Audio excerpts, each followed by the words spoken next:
Hey everybody, this is Rydo and we're back to Yu-Gi-Oh! And video game news. Today is Wednesday, March 15th. Seems like the last part of the Duelist Cup, I assume, is launched now. Stage, let's see, well, I guess we're in another stage, but it's first stage of a third part, or we're doing Duelist Cup and we were doing something else before. We have a new structured deck to buy at the shop. We also have even new accessories, limited time rare options. They're doing something different now with limited time options. That's interesting, but I don't know if that's particularly a good way to sell your game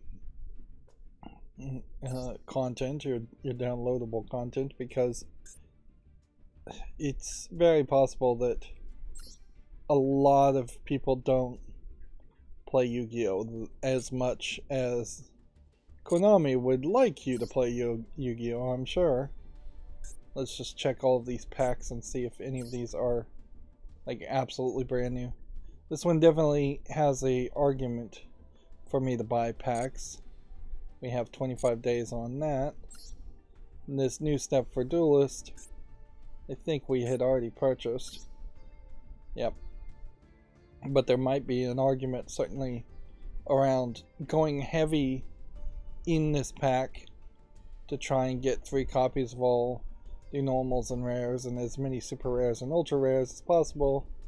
Although I do question whether something like Slifer the Sky Dragon really is playable for new duelists, or if this isn't just a collection of cards that they want to show off more than anything else. Maybe there's a newer strategy. New duelists inherently would be better off buying structured decks 3 times over, because by buying structured decks, let's just look at the number owned here. We can see there's a significant number of cards here that I do not own 3 copies of, and to just have buy this 3 times over to get 3 copies of it makes a lot of sense. Blackluster, Soldier, ultra rare, extra copies of each of these ultra rares. Like, this really does all of a sudden change what I could play. That being said, it is also worth mentioning that you can't ever turn these extra cards into crafting points, so you kind of get screwed there. Like, there should be an extra ultra rare guy here, ultra rare here, ultra rare here, or normal here, and super rare here. So, without doing anything else, if I was to go to the deck now and just edit any random deck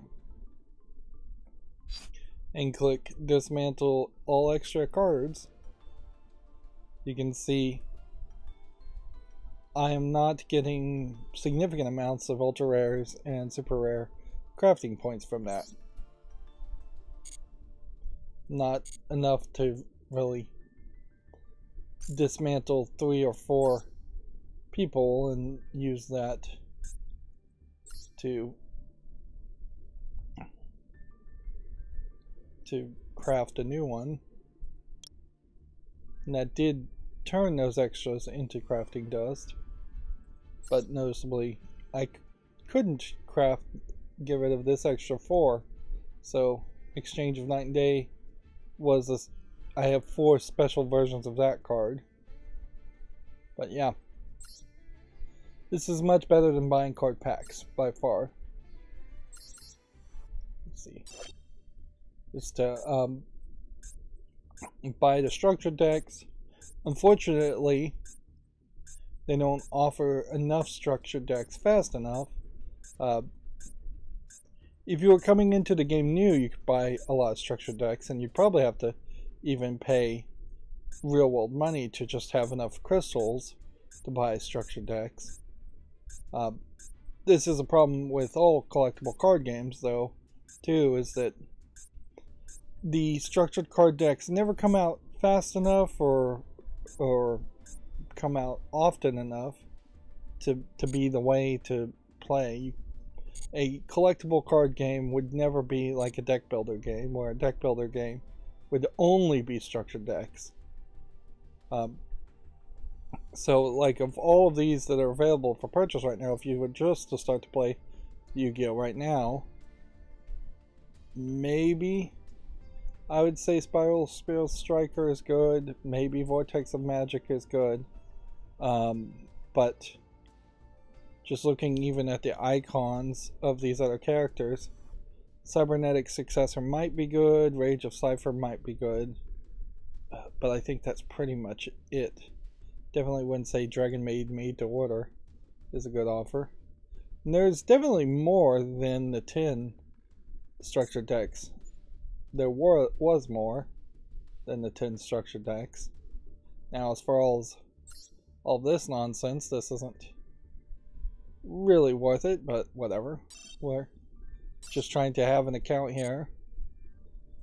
If anything, the fact that I have purchased everything on this account does make an interesting argument for trying to sell an account, but then you'd have to find some whale who wanted to get into the game and just have everything available for purchase.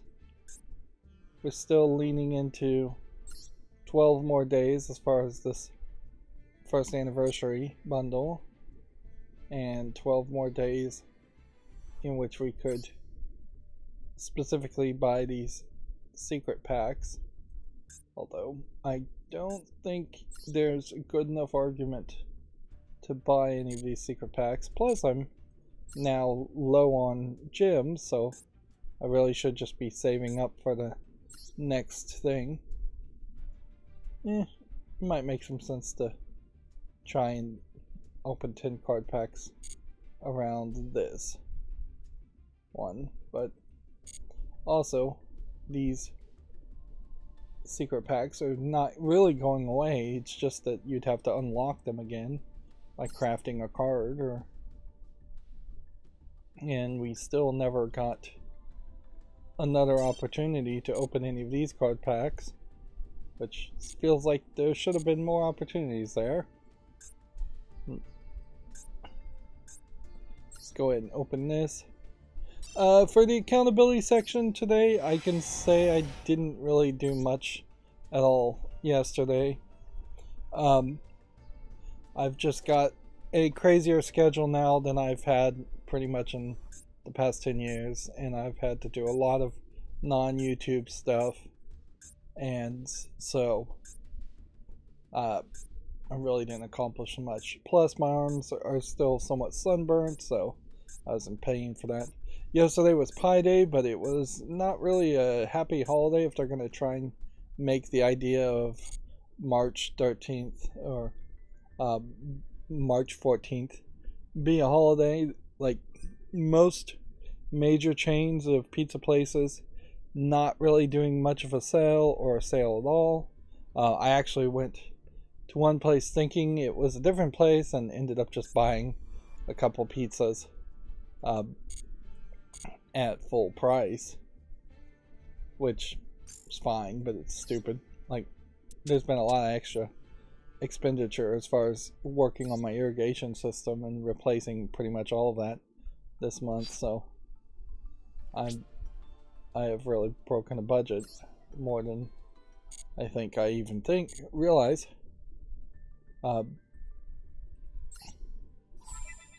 But yeah, as far as Raspberry Pi, they didn't announce anything. We have some new Duels Cup missions. And as far as like Adafruit, which is about the only place that would have a Pi Day sale, maybe DigiKey and some of the other makerspace parts component sellers, they are all still very much suffering from part shortages to the point where they can't put something on discount. So yeah, if you're into Raspberry Pis, there were no sales at all, and if you're into pizza pies, there's no sales. And then oddly, sweet pies like sugar pies, cherry pies, blueberry pies, things like that, not any real specialty stores that I know of that sell just pies, so they too didn't have really a pie day sale. Depending on your rank you achieve in Ranked Duel Season 14, you will start the Stage 1 from set for the Duels list. Okay. So, apparently they are helping me out here by giving me, I don't even know what this is, 200 gems and some reward tickets, which the reward tickets I think are a little bit better than the legacy tickets, but the March celebration thing, I don't know what that even is. Alright, let's see. It's a protector, okay. And that. So we're starting at level 6 to begin with of level 20. Great. And not doing anything new, so let's just copy our selected deck over. No limitation there. And start playing. I really am in this catch-22 with Yu-Gi-Oh! Where I just don't want to spend the extra time playing it, so because I don't want to spend the extra time playing Yu-Gi-Oh! I'm not making any new decks, doing any research to make new decks either. As far as changing things up.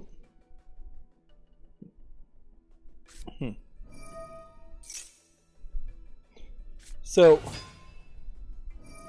the only thing I really did accomplish yesterday, and it's barely an accomplishment, is I found that my Chinese Smart Life / Tuya smart home system would integrate into Google Assistant, which I don't really use Google Assistant because the whole saying okay Google or Alexa and just talking to a speaker and asking it questions, the way those devices are sold is really not appealing to me. I don't think it's appealing to most people, and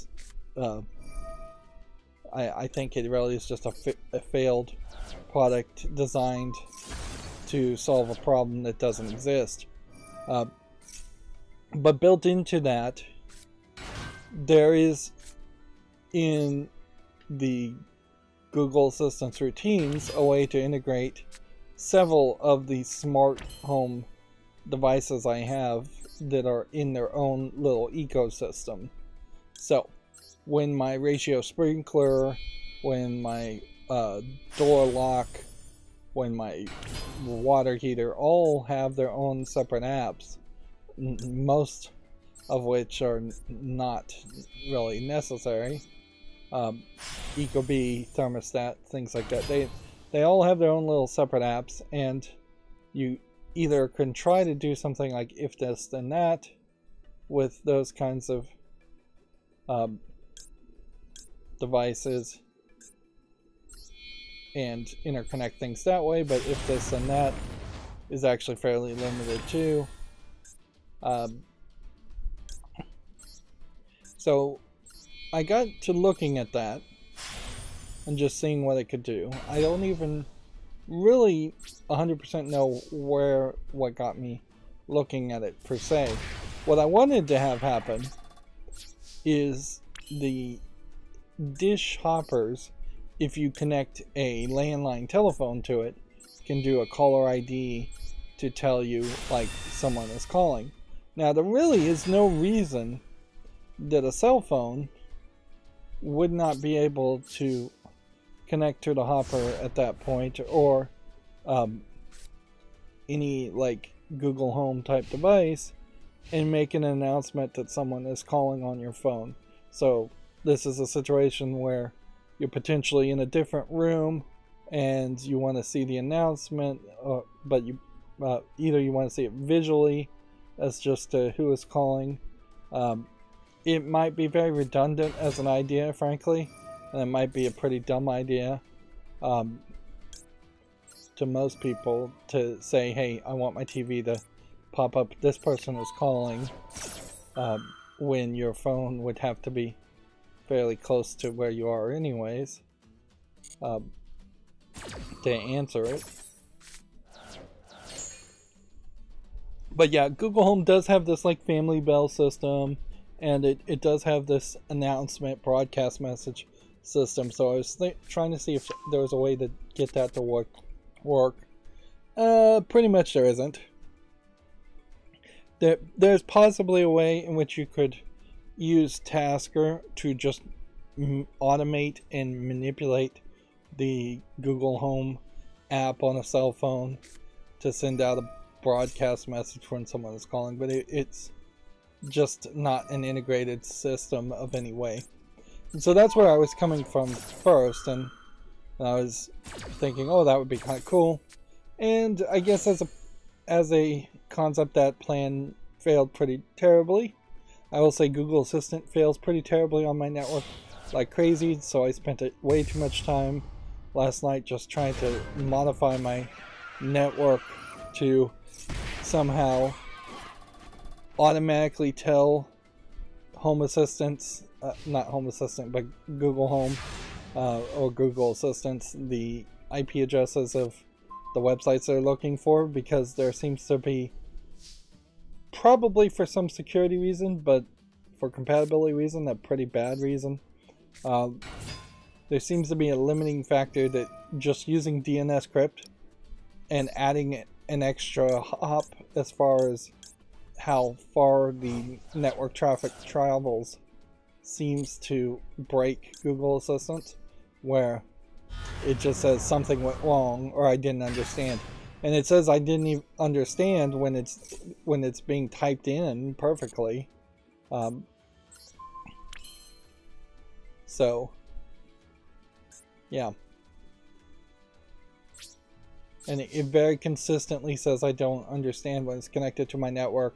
I was able to modify it, my setup, and put almost like a static route for the DNS. Not so much a static route, that's actually a different thing, but I was able to put a static DNS entry into my router for the clients1.googleapis.com, and then clients 2, 3, 4, and then client.l.googleapi, I think is the last place. And that kind of worked, but it still doesn't work with WireGuard VPNing into your own network. So actually talking to it and actually trying to like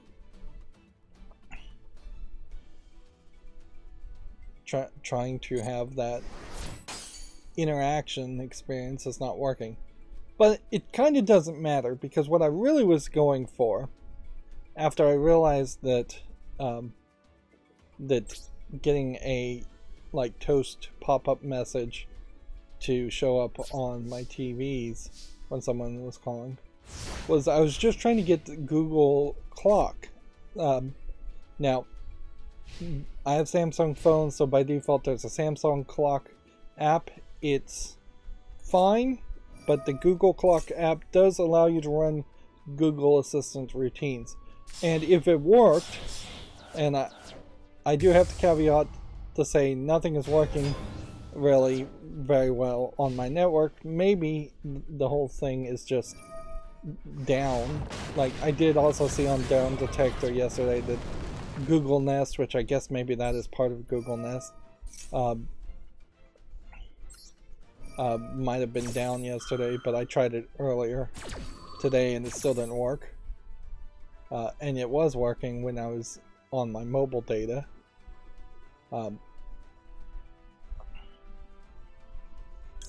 which somewhat irritatingly, Mint Mobile apparently has just been acquired by T-Mobile, which, yeah, we'll have to wait and see until T-Mobile screws up with like worse customer service through Mint Mobile.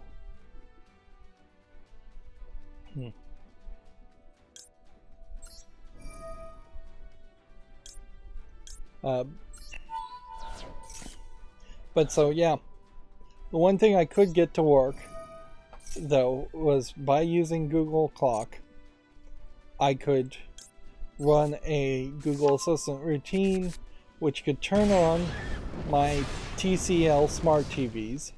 Those are connected to Google Assistant, so it can just straight up power on the TV.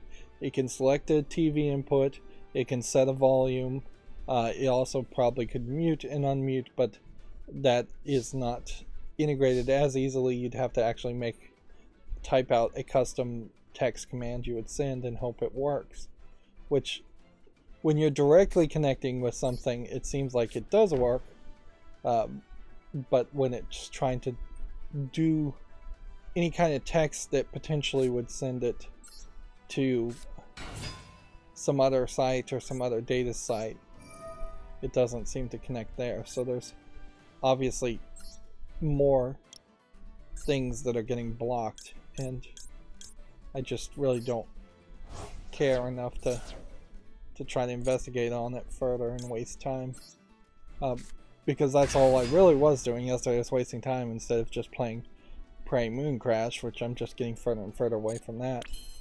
Definitely thought about playing Prey Moon Crash yesterday, but it didn't happen.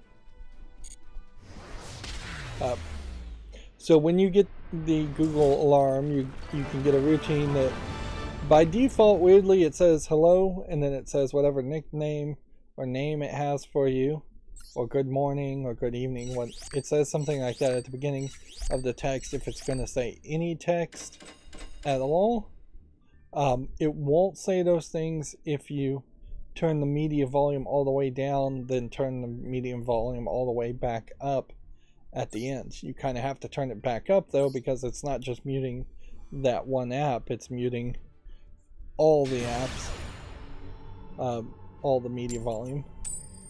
But yeah, and then it will say have a good one at the end, and it's weird that you can't change that. Like, maybe you don't want Google Assistant to say hello and then tell you the time when you wake up on the alarm clock. It makes a lot of sense when the default routines they have set up are like, tell me what's on my calendar, tell me what's in the what my commute is, tell me what the weather is, things like that. All of that definitely sounds really cool to have the phone just talk to you after you dismiss the alarm clock. That's another part that's kind of annoying about it though, is that all of the actions can only trigger after you dismiss the alarm clock. So if you wanted, for instance, to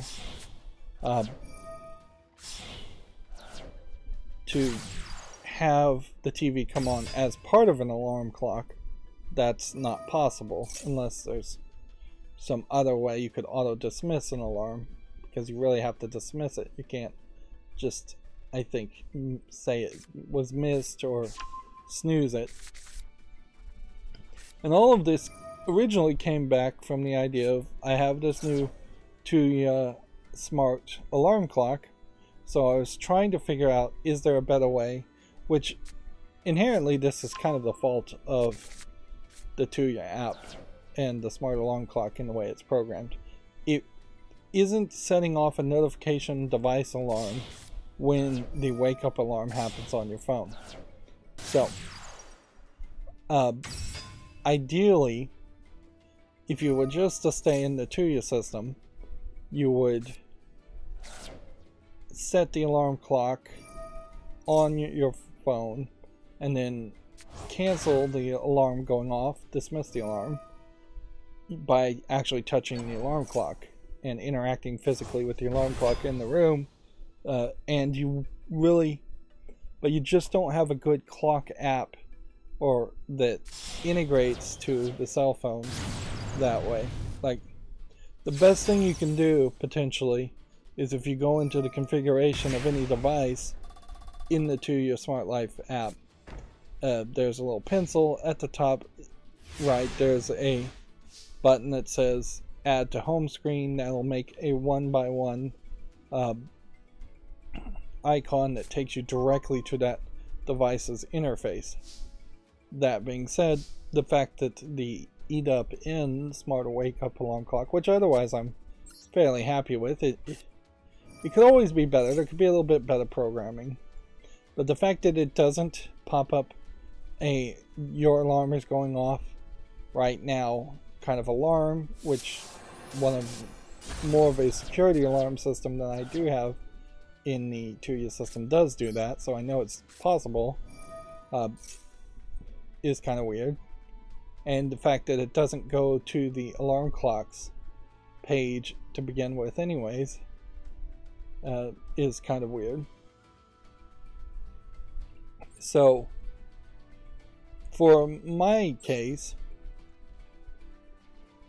the original idea of potentially having Google Clock set an alarm and then that alarm, when dismissed on your cell phone, also dismissing the alarm clock, the actual physical smart alarm clock in my room, it can happen certainly, but you would basically have to make 2 alarms of the exact same time, which isn't the worst case scenario ever, but it is definitely a lack of integration, a lack of thought. That's really where we are with smart devices in general, is that there's just a lot of programming problems that have yet to be solved, and instead they're coming out with like Matter standards that are supposed to better integrate all of this stuff, and hopefully throughout that they could program things better, but maybe they won't. It doesn't seem like they really are going to. So overall, in wasting pretty much half a day in this setup, I realized that you can set up alarm clocks pretty well in Google Clock. You can technically have it dismiss an alarm clock on Tuya if you had that set up, but when you change the alarm in Google Clock, it's not going to change in the Tuya app, so you're going to have to change the alarm in 2 different places. But yeah, it's not undoable. It's just very complicated for no real reason. But particularly if you just ignore the Tuya system completely and you're not into that direction, Google Clock with Google Assistant routines, if you happen to have TCL Roku smart TVs that can be turned on, or anything like that integrated, great idea. Turn on the TV when you dismiss your alarm clock. That's almost certainly something everybody does every morning, so it's just 1 less button press, or 3 or 4 button presses really if you're turning on the TV, selecting an input, setting a volume, changing the channel, depending on what you're connecting to. If you have like a dish hopper, then you can turn the dish hopper on also and change the channel there. I think you can change the channel. I'm not 100% sure on that one.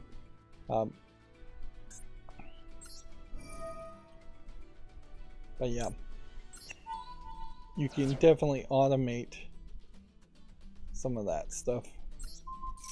Interesting, I can't destroy either one of these cards. Alright, well.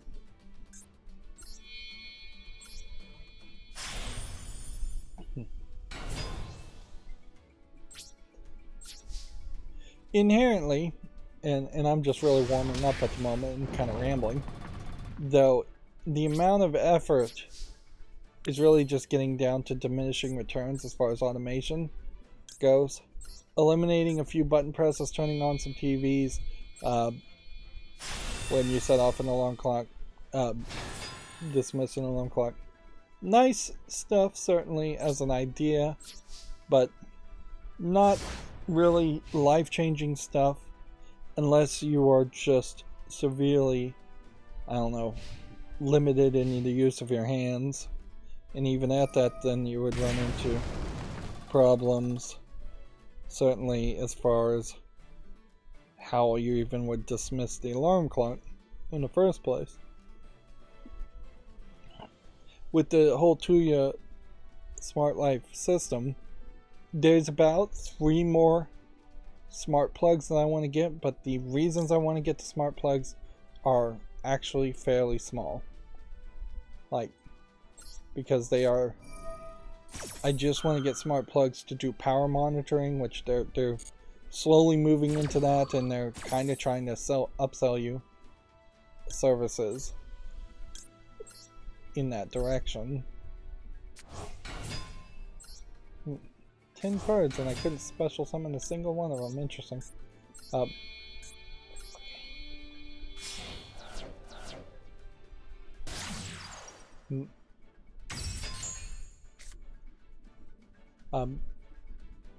But yeah, I'd like to put a power monitor on my microwave just to know how much power it goes. There's the furnace, and then there's the compressor in an air conditioner system. Whether you have an electric furnace or a gas furnace. Electric furnace is probably going to be hardwired to 240, so it would be very difficult to put in a Tuya Smart Life power monitoring circuit breaker or plug into that. A gas one would be able to be monitored, which is what I have, but honestly, you're not getting the full story there because the actual compressors are, as far as I can tell, hardwired to 240 circuits, and there is no way to like add a plug or into that, or you probably could add a circuit breaker.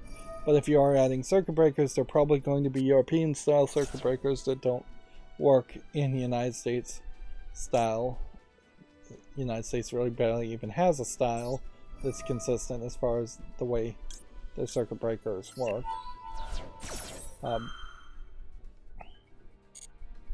far as the type of equipment, they don't work on the DIN rails in particular. DIN, I think is what they're called.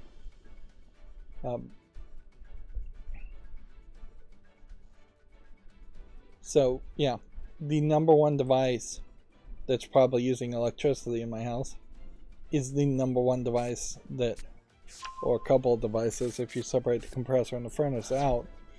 Those are the ones I'd like to really compare.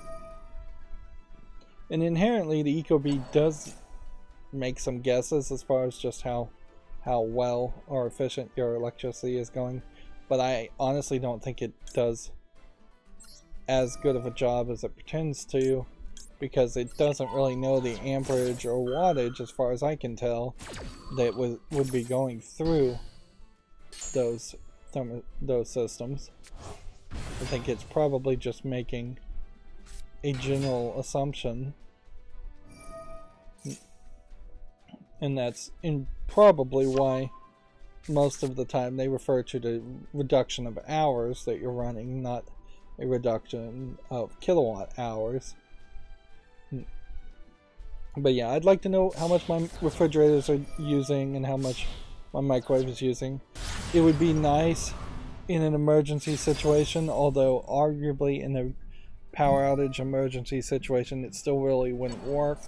But it would be nice to tell refrigerators to not come back on until the power has been on for at least 20-30 seconds. Just a delayed start, because particularly when there is a power outage situation, it tends to have the power flicker on and off and on and off, which can damage the compressors and refrigerators. So I've heard. I have a couple network devices that need to stay off until the network is fully rebooted, although arguably just having a working battery backup is probably a smarter move on my Wi-Fi router. than anything else. Battery backups on refrigerators, not so much of a thing. Like, you really can't do something there. If you are going to do something like that, you probably want a whole home battery backup, and at that point the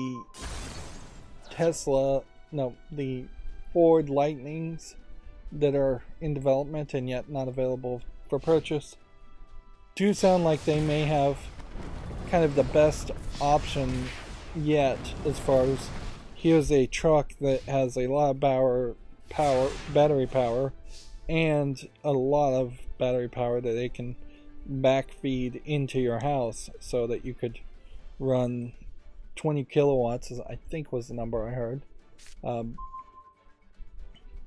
Like 20 kilowatts sounds like quite a bit of power to potentially power your entire house on during an outage. And that is, I think, a optimistic potential. Certainly we could have a future where a significant portion of people are buying electric vehicles that are then plugging into houses that are then becoming what they're calling virtual power grids or something like that, and back powering electricity even to the rest of the neighborhoods that don't have batteries. Of course, inherently, you're either going to increasingly charge more and more money to maintain the lines for people who are using the electricity, to accommodate people who are going more and more off-grid with solar and perhaps wind even powering their houses if they have enough room for wind. And inherently, we just need to publicize the electric grids and the electric companies in general. It should just be a service run by the government. Taxes pay for it. And then they'll raise taxes, I'm sure, but they always raise taxes, so whatever. But yeah. This is exactly the same problem as far as people who don't use cars and use public transport or bicycles or something like that are still paying the same taxes to maintain roads for people who do use cars.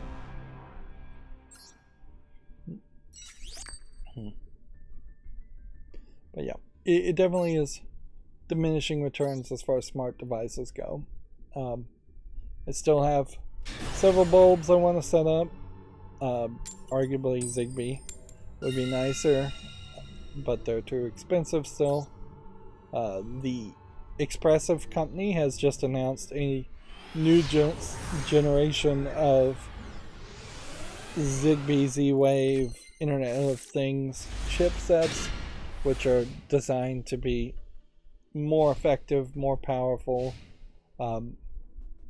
It's all fairly technical stuff, but the main idea here is that they are going towards more effective devices. And honestly, so many things use the ESP32 series of chips, which at this point it really is just a very wide series of chips, that if Expressive is releasing a new development kit for a new chip, then 6 months to 2 years from now, almost all Internet of Things devices will be capable of doing a lot more. Certainly. A couple of interesting things they were pointing out was that they're hoping that the face recognition for like smart door locks will be more of a thing. They were hoping for presence detection when just using Wi-Fi, which that's always been the cool idea that sounds terrifying, is that they would be able to just use Wi-Fi signals sent from like a router to detect whether a human is in a room or not, which is great if you're just doing that at home local processing to turn on a light. It's terrible if it's the CIA or the police spying on you, or your stalker ex-boyfriend girlfriend stalking on you.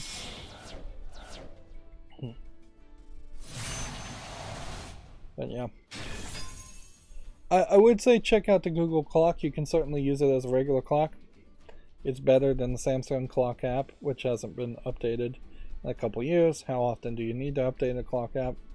Arguably more, as we want apps to do more, and we want fewer apps on our phone that are doing single solution issues. Like, if you can get Google Assistant to work, the idea of it reading you the news when you wake up, telling you the weather, telling you whose birthday is coming up, things like that are all cool ideas as far as just having something that feels like a digital assistant that actually is assisting you with your day-to-day life, instead of what it tends to be in other cases with the things like OK Google, where you're just having little kids play with it and say, tell me a joke, or something basic like that, something ridiculously not that useful. Right. So I'll negate that. We will bring out this.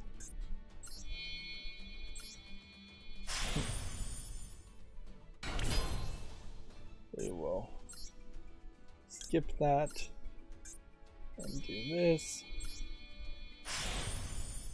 There's probably a better way to do this, actually.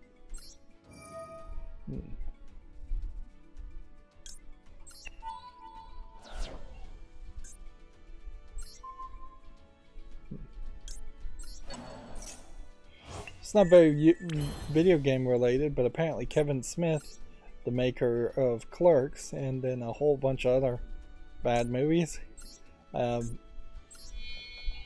mediocre movies at best, I would say, some of them aren't bad, has announced that he has permanently given up smoking weed after basically worshipping the concept of smoking marijuana. And even as somebody who really doesn't care if people smoke weed, he really had just made his whole personality around it, and there was, I think, a mental crutch obsession there, certainly, for him. Like, and unlike Snoop Dogg, who succeeded greatly by making that his big personality sale point,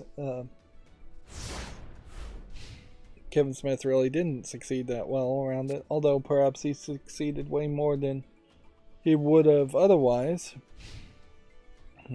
Even at that, though, Snoop Dogg sells himself as himself a little bit more and takes pretty much any offer given to him. So you see him showing up on Martha Stewart, and you see him showing up in random movies as just like a bit role.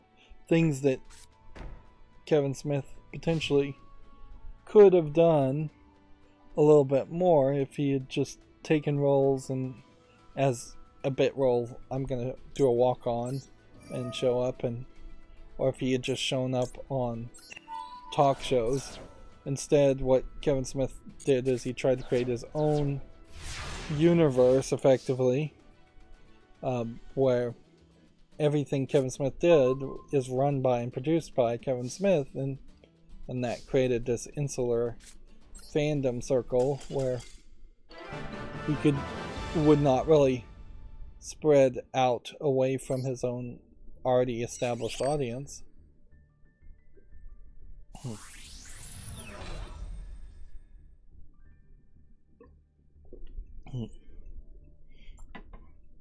you kind of see that with like Doug Benson too. Like Doug Benson kind of did Super High Me and does his Doug Loves Movies podcast, and I think he has another podcast called Two Dougs, but I don't know if he's really doing a lot of stand-up. I don't think he's working towards a special.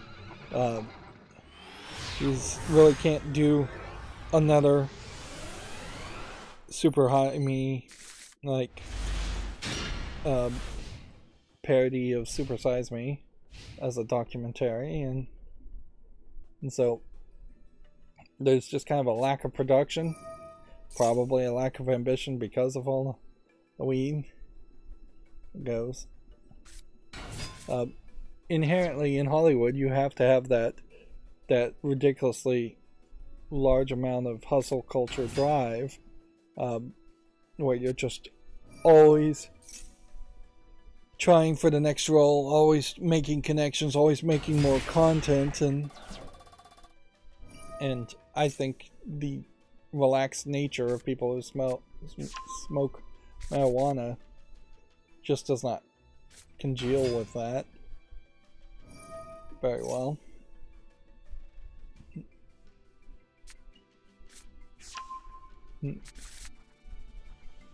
Alright, well, let's see, where do we want to go? I guess I'm still thinking about the whole idea of the beginning of this being a pre-show experience. It really just would come the problem with this being a pre-show is that it would just make me change all the labeling, or not change the labeling and just do a bad job, which inherently that is the problem. If I was to start to break up streams, I'd have to relabel each stream, put them in different playlists.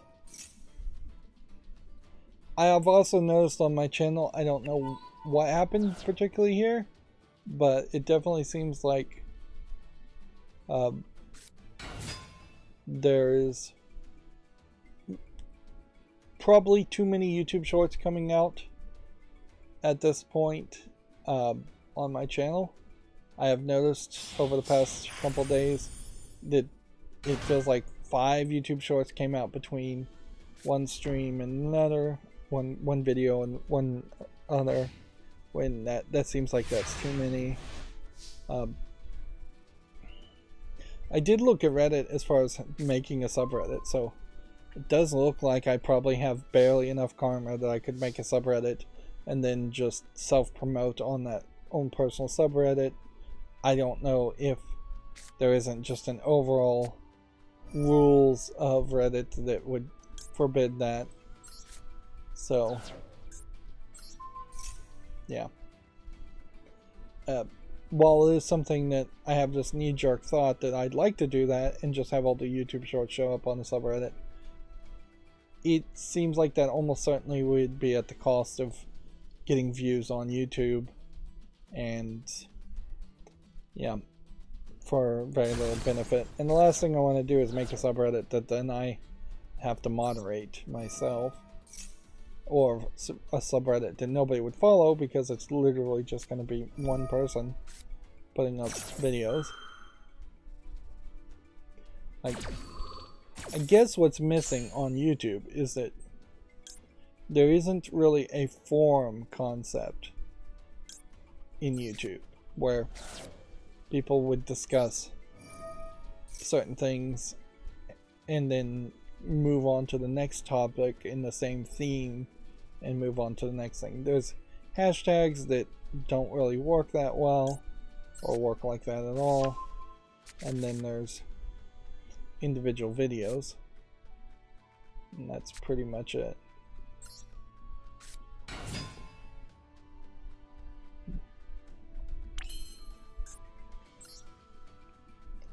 But yeah,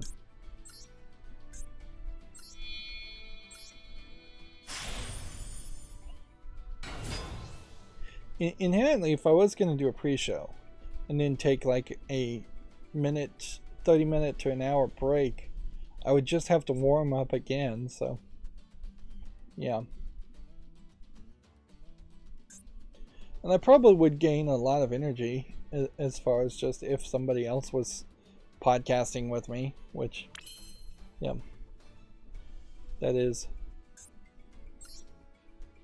like just having somebody else's energy to feed off of, or potentially take up the slack.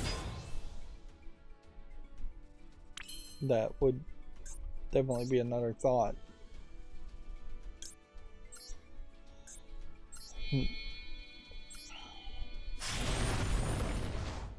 But yeah, at the moment I still don't really have a thought, a complete thought as far as how could we make this live stream of playing Yu-Gi-Oh!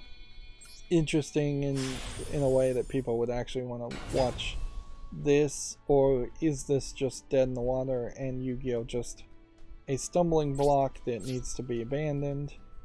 Just stop playing Yu-Gi-Oh! Altogether and instead potentially just have straight up talk, which I don't think that would really work. Or do the news earlier, which I don't know if that works. Or just look at video games that have come out in a different order. One thing I do know I need to do though is to add like Steam's blog. We should check that and see if there's new news every stream, and potentially there are some other blogs that might make similar sense. Maybe the ESA's blog would be one to consider there.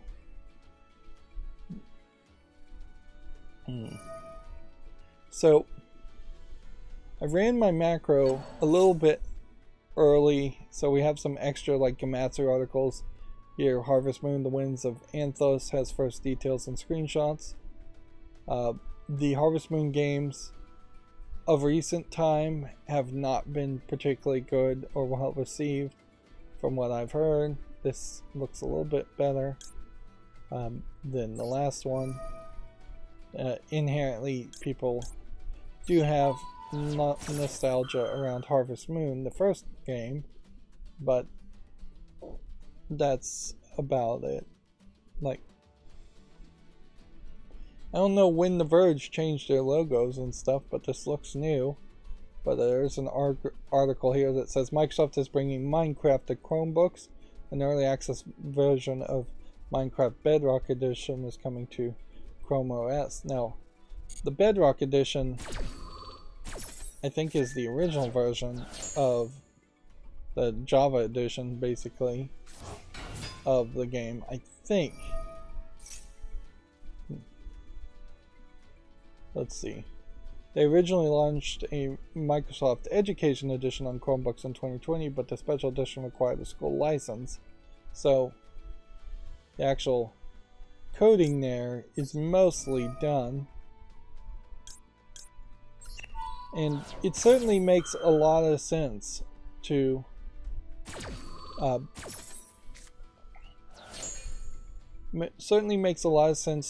have the Minecraft come to Chromebooks, because there's not a growing audience of Minecraft fans. It's saturated. Everybody who likes Minecraft knows about Minecraft and likes Minecraft.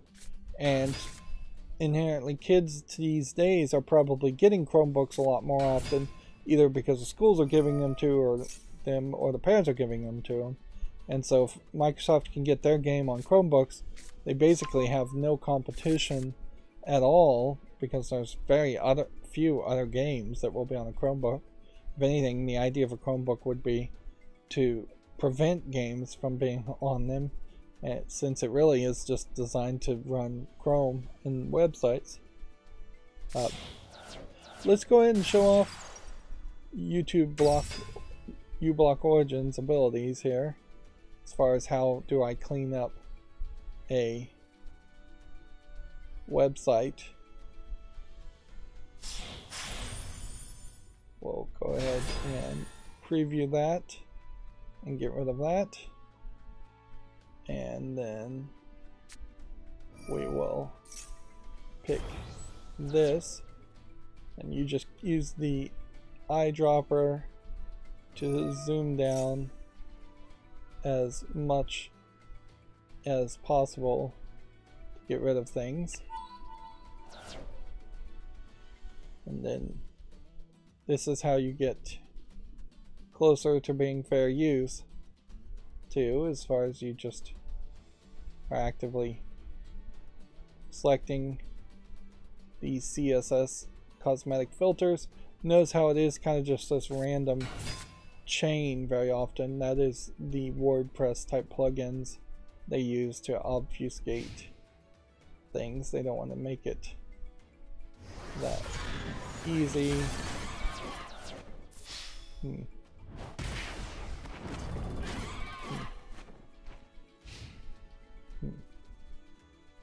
But yeah, they don't change the obfuscation enough. They don't randomize it enough that you can't just select all of this stuff that is not relevant to what's actually being discussed, because you're supposed to only use the very minimum. That includes removing things that are just going to be copyrights and things like that. Meanwhile, on this game, everything is moving incredibly slowly, so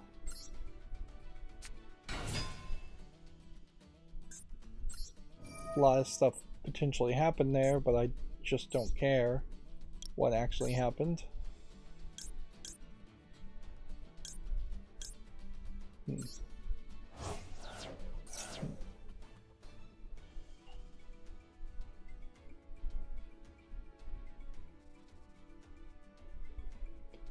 Come on, slowly move.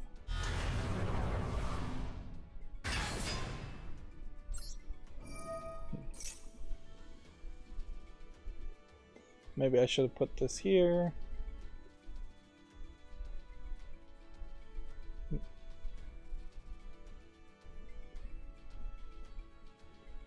Go ahead and banish that.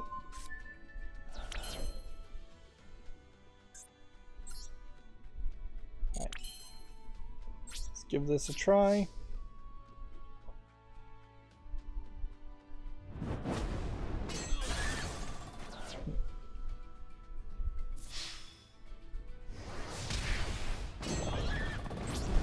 Turn.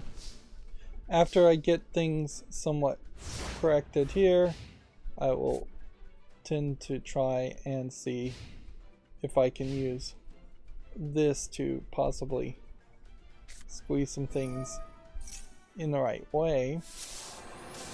Doesn't seem like that's going to work particularly well. You can see you definitely are making changes though, as far as the margins go. But mostly what I want to do is probably zoom the size up. Let's see. Let's go and get rid of the share links too. So then we'll just see what happens when we build the size up more.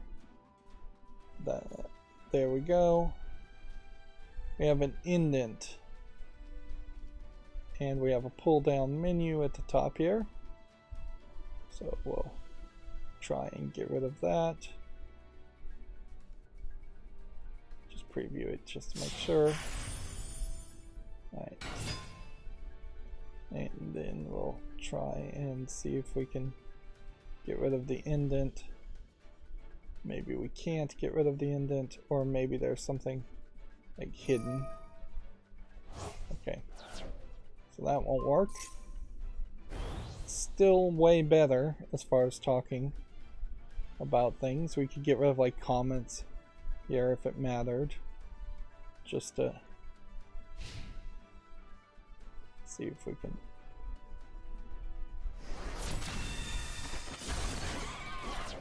Do that. Yep.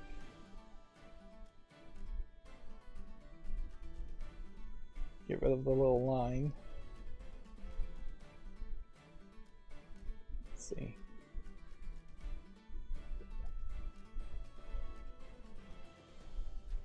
There we go. Get back to here. Still moving incredibly slow.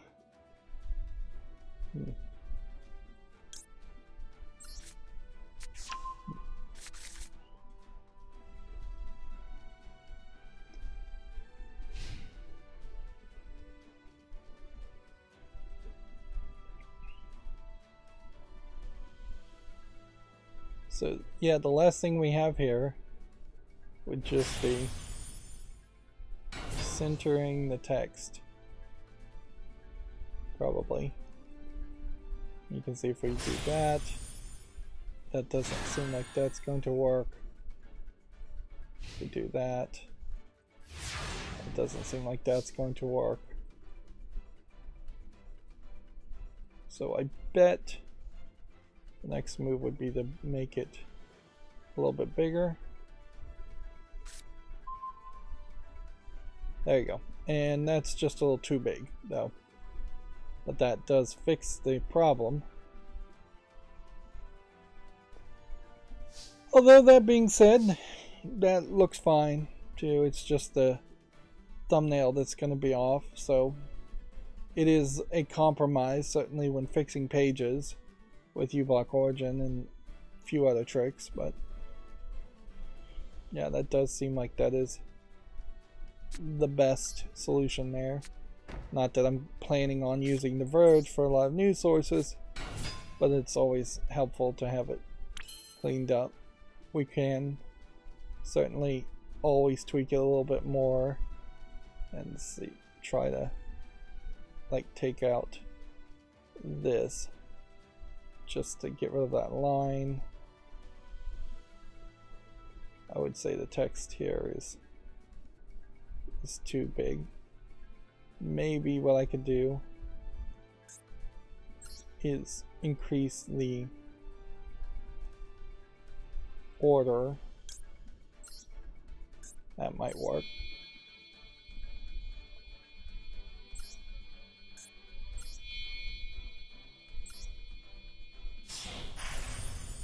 Hmm. 16. Bring that. We need to get up to 19. And we can win here. Assuming this trick works. We're gonna toss this one. And then attach this to that. This is probably the last game we need to play. We probably haven't made as much progress. And I could see myself just playing more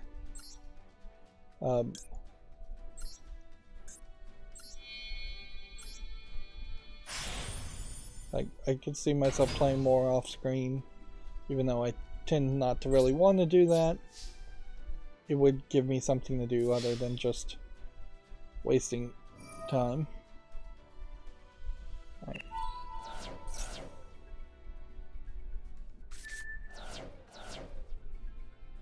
Well, there. Use Zeus to defeat me.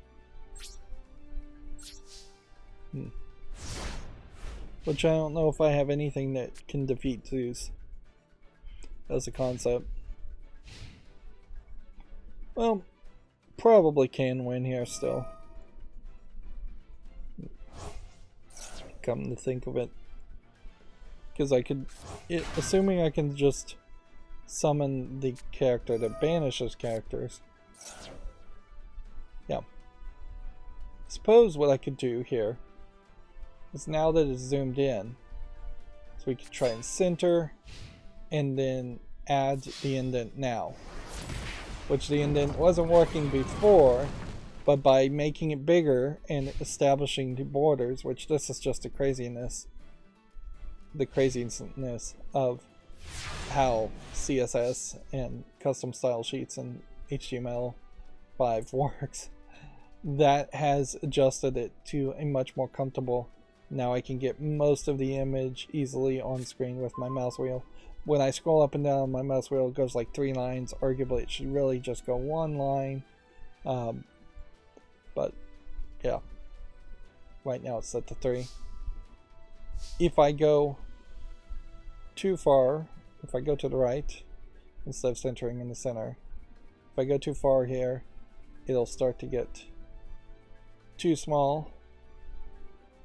Like this is a little bit more comfortable, but then there really should just be a line break here. That's fine too. But ideally, this is what you'd want, where it makes a full line break here. Arguably, this is a problem with the headline itself, in that the headline should be a line break. Alright, let's see if we can win here. We'll go with 1, 2, not those. This.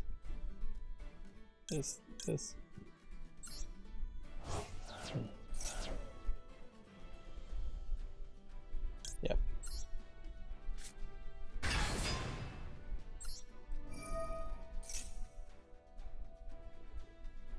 So he's going to activate this.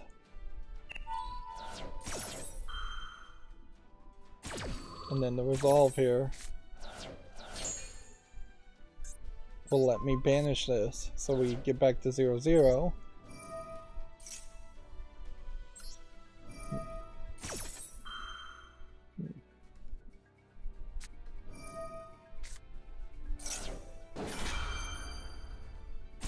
She's now canceling that guy's ability,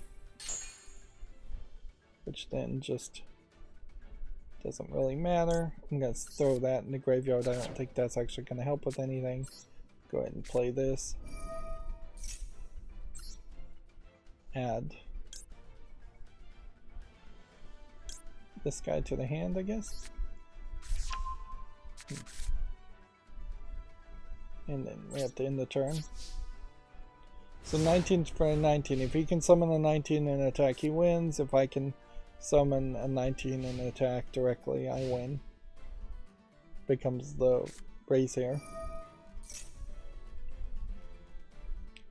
Whatever he summons, he's going to lose life points equal to that.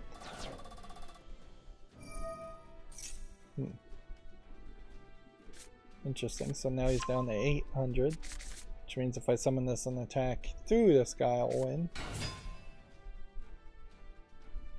That being said, he seems to now be able to attack and win. So I think I've just lost there. Yeah, this Duelist Cup is different than what we were doing before.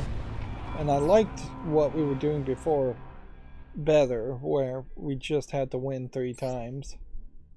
So yeah, I'm just going to have to grind up to level 20. Ideally, you want to go to at least level 17 to get that 200, but it is questionable just how much time that will take. And since this ends on the 26th and this ends on the 31st, I have basically 5 days to get back to playing ranked, unless I just manage to actually like get to level 20 very quickly and then can get back to ranked, which would be ideally what you'd want to have happen.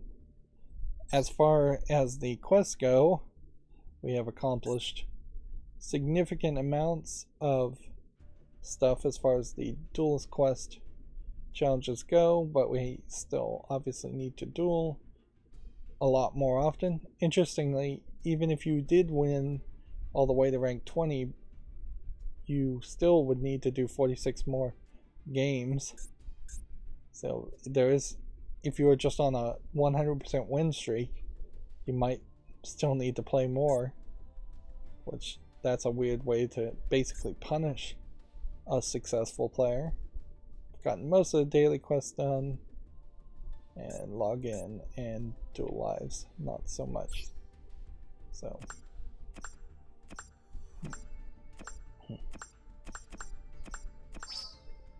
570 gems collected there to get our numbers back up. And then these bonus packs. Buying 2 bonus packs now I don't think is any different really than buying 10, because inherently these bonus packs are giving you special cards, or a selection of cards, but you're only getting 2 per pack.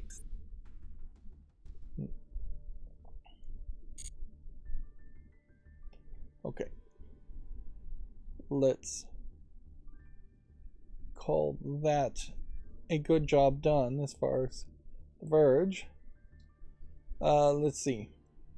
Barbie fashion designer and Call of Duty 4 are among the 2023 Video Game Hall of Fame finalists. This is a GameDeveloper.com article.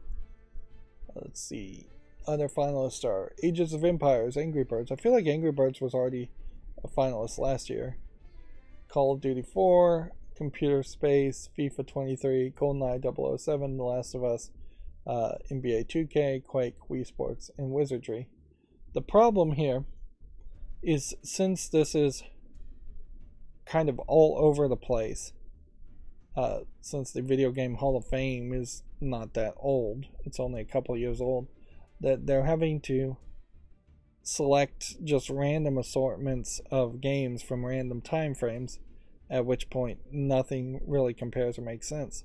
It's fairly obvious that something like Angry Birds does not compare in any way to something like Last of Us from 2013, which does not compare anyway to something way older like Wizardry or Age of Empires. You would think it would make more sense for them just to throw all of these in, and it definitely would make sense for them to have categories. Like, for every year starting from 1970, they potentially could have added one game. Well, let's not go back to 1970, that's probably too early. 1983 was probably a good time. 85 when the NES came out. That second generation launch of consoles. It would make a lot of sense to say first generation console games, second generation console games. Figure out when you would define those time frames and have a game in each of those eras given an award, or for each year even have a game given a Hall of Fame award. It wouldn't be that big of a deal, particularly now when you think about like 2022. Is there even a single game that deserves a Hall of Fame award? Probably one, maybe two. You think about who the Game of the Year awards, that if you just converted those into Video Game Hall of Fame awards. But doing it retroactively like this is just crazy, and it has been very crazy as far as this. And it would be very hard to define Barbie fashion designer as something that deserves a Hall of Fame award, since I just don't feel like it has relevancy. I don't think people remember it much. Was there something special that happened there? Did it connect to like a printer and print out clothing you could use on a real Barbie doll? Is there some kind of gimmick like that? I'm not sure. But yeah, we'll leave it at that. Gamatsu had an article here. Psychological horror game Stray Souls has been announced for the PS4, PS5, Xbox Series, Xbox One, and PC. It's due out in this fall. I don't think we'll be looking at a lot of trailers today, as it were. And here's another Verge article, so let's go down here and just show what it would look like by default, and all the visual mess. It just keeps on going and going. And now let's hit the reload button and show what it will look like otherwise. So once I did all the cleanup, Enter the Gungeon heads to actual arcades with the slick cabinet. House of the Gun Dead was first announced in 2019, is hitting select arcades in the coming weeks. This is a Devolver Digital promotion concept here. Let's see, it's coming to Arizona, Indiana, New York, North Carolina, Louisiana, South Carolina, and Texas. So if you wanted to buy one, it's nearly $6,000, which is a lot of money, certainly. And you can do a lot better as far as spending money if you wanted a light gun arcade cabinet. Like most of the Australian, like, we're doing ROMs for old light gun games and pinball machines. Mostly it was a pinball machine offering, and now they've added light gun games and arcade games. Like one of those setups probably would cost you less than $6,000. Maybe the shipping from Australia to like the United States would be pretty high, but you'd have a lot more games there, certainly.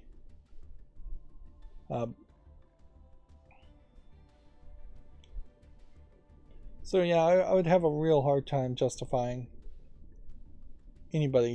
suggesting anybody buy this. Let's just turn on the blur. But certainly if you can play it, you might want to play it as just an oddity. Of course, this is the problem with the pinball concept in general, also, in comparison, is that pinball machines, a lot of pinball machines, frankly, don't even cost $6,000. Like maybe a brand new, the Godfather pinball game in its most limited edition might be $6,000 brand new, but even 3 or 4 years ago, you were only paying $4,000 or $5,000 for a brand new limited edition pinball machine. So to have to pay $6,000 for a light gun game that doesn't even have mechanical parts and doesn't have that extra expenditure, it's kind of crazy. I wouldn't be surprised if it's closer to a $3,000 game that Devolver Digital is doubling the price of to sell.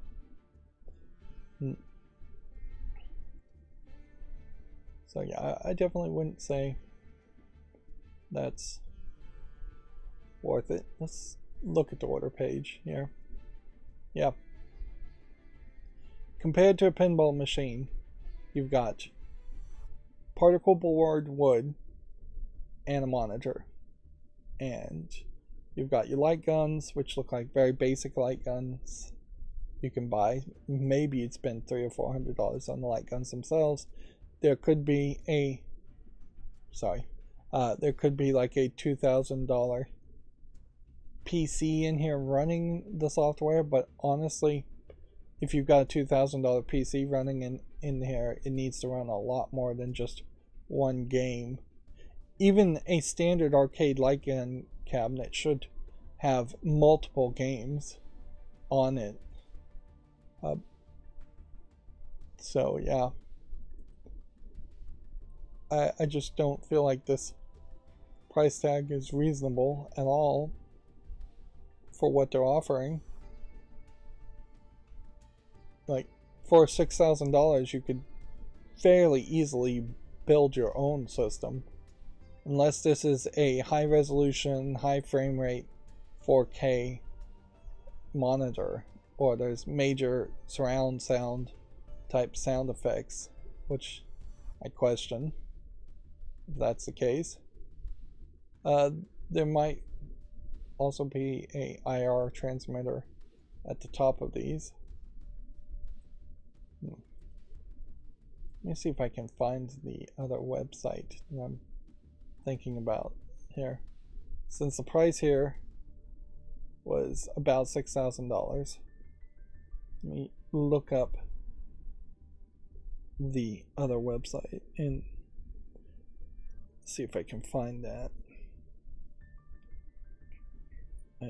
I'll have to look at my YouTube page, look at all the things I'm subscribed to. I'm pretty sure it starts with an X, so it's probably at the bottom of all the things I'm subscribed to, which is a ton of things.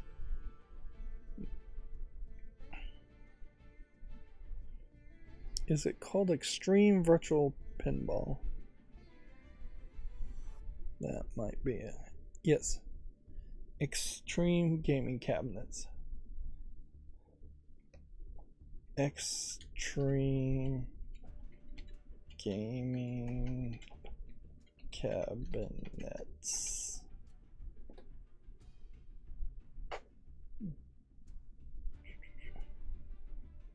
Let's see if this is the right website, because I only watched them effectively on YouTube. Okay, this is taking forever to load, but whatever, this is the right website. So what Extreme Gaming Cabinets is selling more than anything is these hard drives that are just full of ROMs. And in Australia, they just don't care about copyright to prosecute it, obviously. Arguably, maybe if you tried to order this in America, it might get stopped at customs. You might need to literally smuggle it in. But yeah. Here you have a 4-player premium arcade machine for $6,000. Here you have a 4-player boss arcade machine for $4,500. Here you have a extreme mini piece pinball machine for $5,580. The thing here, of course, is that these have hundreds, if not hundreds, of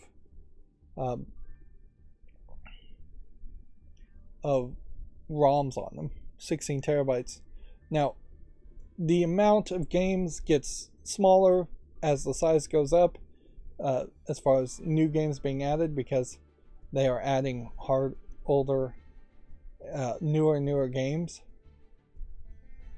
Let's see. 4-player upright. Let's see. Let's actually just click on this. So, like a brand new game, 24 terabyte system, just massive amounts of space here. Noticeably too, though, the price should go up for having 4 players controllers. This one has a light gun here. Let's see what clicking on that will do. Beastcade having a light gun here for 6,200. Okay. Yeah, and if I was made of money, I definitely would potentially consider something like this. If you like arcade games, having a light gun and then 4 players with 6 buttons and like cup holders and a giant 4-player screen is exactly what you would wanted. He CNC cuts all of this. There is also an additional, what is it called? Marquee, I think is what it's called, display up here. So you have this second monitor, effectively just to display what game is being played at the moment. He puts pretty big computers in them to do the emulation. He puts a lot of work into the programming and the setup of the hardware of the hard drives to make things look nice, like these sidebar fighting images here of stolen art. Like, no licenses happening on any of this, and you can basically upload any image you want. There you can see there is a rollerball and a joystick HOTAS option. 100,000 games supported through Launchbox and Big Box, which are emulator launchers. This is all emulating. Way better experience here. If you were to add the light guns, it changes the price minimally. No send-in light guns is $277, $6,277. Adding to adds about $400 in price, which even that is probably a ripoff, but not a huge ripoff. Adding the HOTAS flight stick is about $400 too. Adding steering wheel seat combos significantly changes the price there. Of course, if you wanted, say, a pinball machine that also could be a 2-in-1, there's a removable controls and upgrade to light guns.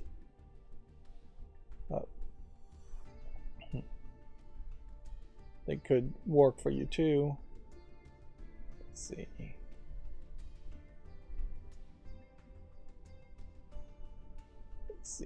Pin Sim Virtual Reality is, if you're going to use a VR headset, I don't think that's particularly worth it. Again, though, there's computers in here running the VR headset. So the default virtual pinball would be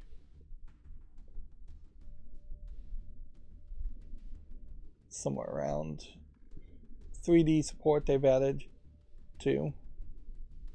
A standard virtual pinball machine here, though, if you were just to buy this, is $3,748, and really I'm just shopping here. And then upgrading the hardware in it seems to be an option. If you want to get to 144 hertz, you're bumping it up to $4,991. If you want I'm not sure what the difference between premium and mega is. You have to get the cost an extra $2,000.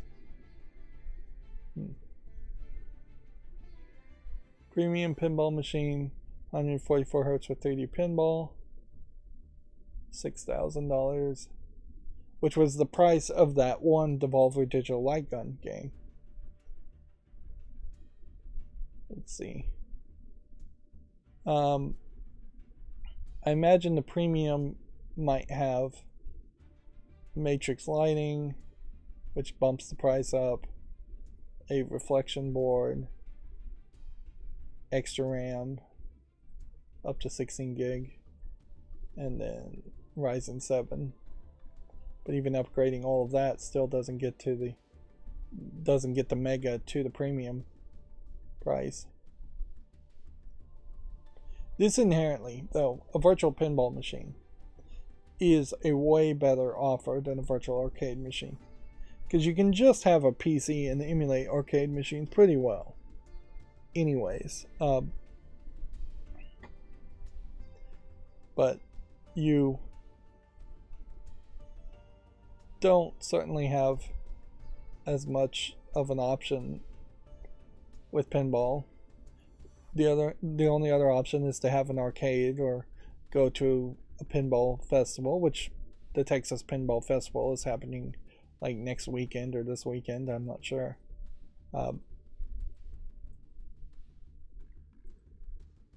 Yeah. No topper monitor screen, adding that would increase it.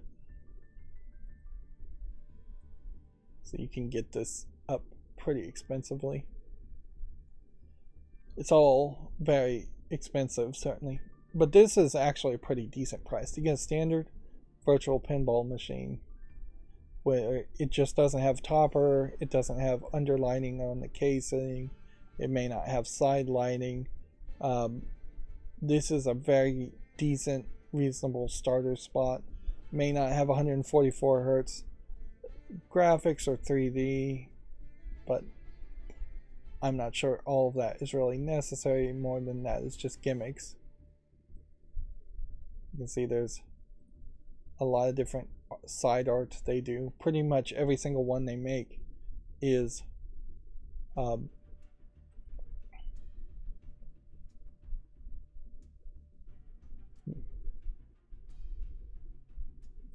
see, compare pinballs. Every single one they make is custom as far as the side art and all that.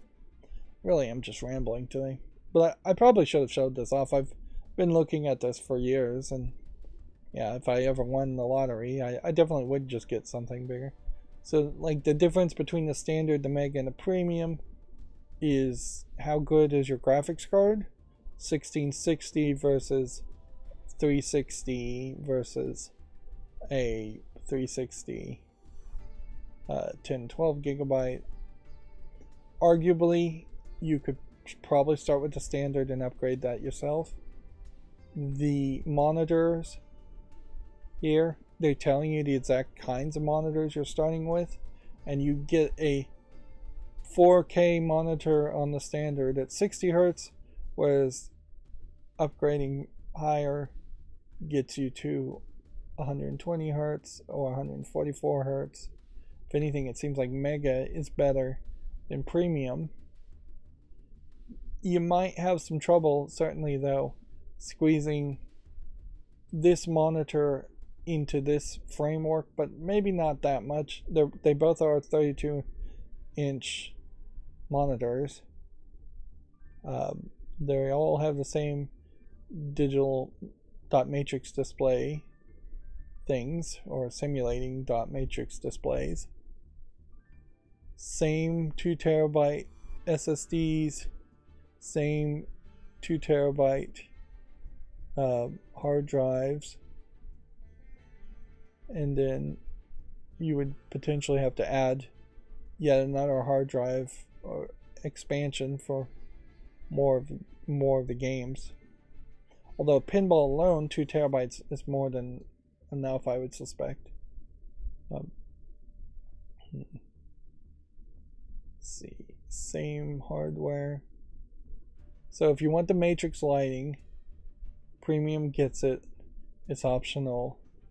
These are LED strips and LED rings and things like that. These are nice lighting effects that barely connect. Shaker motors from Stern, not included. You probably would want that. Solenoids, not included in the standard. So there's actual real physical hardware that's missing in the standard. Knocker solenoid is only available in the Premium. He probably would want that too. Gear motors, probably would want that. I'm not sure what it really does. And then beacons at the top, which are just spinning lights. Yeah, they're nice, but not anything. Let's see. Then you have a connector to add even more solenoid shakers and beacons with separate power supplies. Yeah, it may seem like a ripoff buying this, and at a certain level it definitely is ripping off the copyright holders, but most of these pinball tables are impossible to play. Like, they don't exist within 500 miles of where you live, and even if they did exist and they were available for purchase, they would charge you the cost of a virtual pinball table for just one real world pinball table. That being said, you still are playing virtual pinball, and it just doesn't really feel like the real thing so much. So it's still a risky gamble to go virtual in the first place. Most of these buttons and things are included in everything, so they're just listing this is available for you. You can have the buttons light up in the Premium optionally. choice of any available artwork, and then extra cost if you want your own artwork, choice of metalwork / insert colors, and then the VR pinball drive on SSD is an extra cost option for 500 gigabyte SSD. It is surprising though, more than anything, is that the actual operating system is so big at 2 terabytes of SSD. Yeah, I would argue don't get the standard, though. As crazy as it may sound, going with the premium might be worth it, but at the very least go with the Mega, because you're missing out on a lot of physical solenoids that are going to shake the table like a pinball is really there, and it's going to feel even more virtual than it really should. Before we stop wasting time here, because we were talking about light gun cabinets here, here's one, for instance, that has 270 plus games supported through big box for $2,412. Or here's a 50-inch for $3,000. Let's see. Let's look at where the hard drives are. So,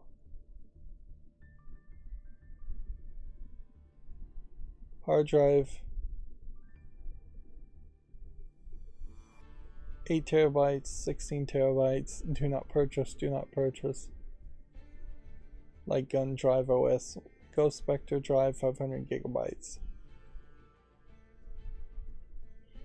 So, yeah. He's constantly updating these. 16 terabyte hard drive. Loading in. Big Box has this whole side wheel selector.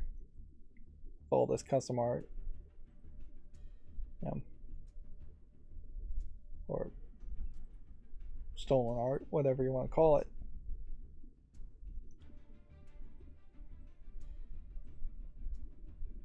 What would be funny here is if I was actually confused and there actually is not.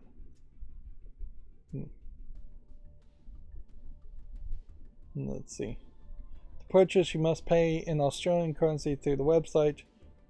Other currency will not work. Discounts on drives. Note, you can only purchase in an Australian and New Zealand through XGC, Extreme Gaming Cabinet, USA, Europe, and Canada. Buy direct through from Integrum Retro in USA. Postage of drive included in the price. Let's see.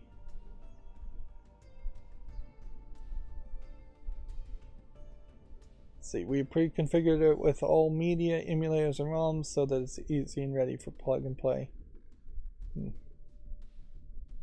So, here they have a full list of all the systems they're emulating.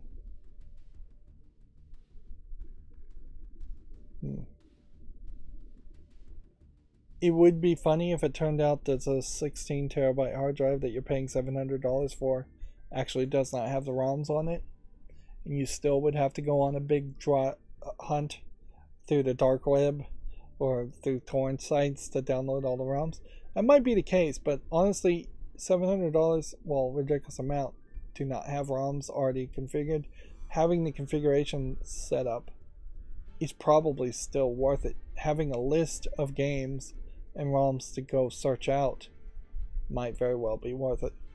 I'm a little surprised that there isn't a torrent straight up of these hard drives available fairly quickly once they come out. Anyways, alright. Moving on though, that was video game stuff. So I was talking somewhat about video games, although if anything, that was more hardware emulation stuff than actual video game news, which is definitely something different. And if anything, that's me just fantasy shopping for a long time.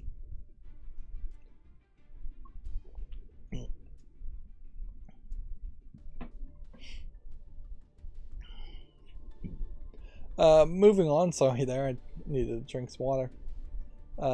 Second Life is coming to mobile nearly 20 years after its launch. I'm a little surprised that Second Life even still exists, but okay. I don't know. Second Life here, I guess, looks a lot better than what I would have thought it would have looked like from 20 years ago. But I guess maybe Second Life is more popular than I thought. And then Gametsu says the Shin Megami Tensei 30th Live Band of Shadows concert at Anime Expo 2023 is set for July 1st, which sounds like it's just going to be a presentation. The game Blue Protocol is coming to the West via Amazon, and they have noticed that Censored Gaming has pointed out that people have noticed that there are at least 2 3D models in the game that, as it's being developed, already have some fairly obvious changes from the Japanese version to the United States version, and they have actively in development said that they are going to make some changes. So you can watch Censored Gaming's video to get a little bit more detailed. The trailers for the Japanese version show off the different models too, but it's fairly obvious in the Japanese version.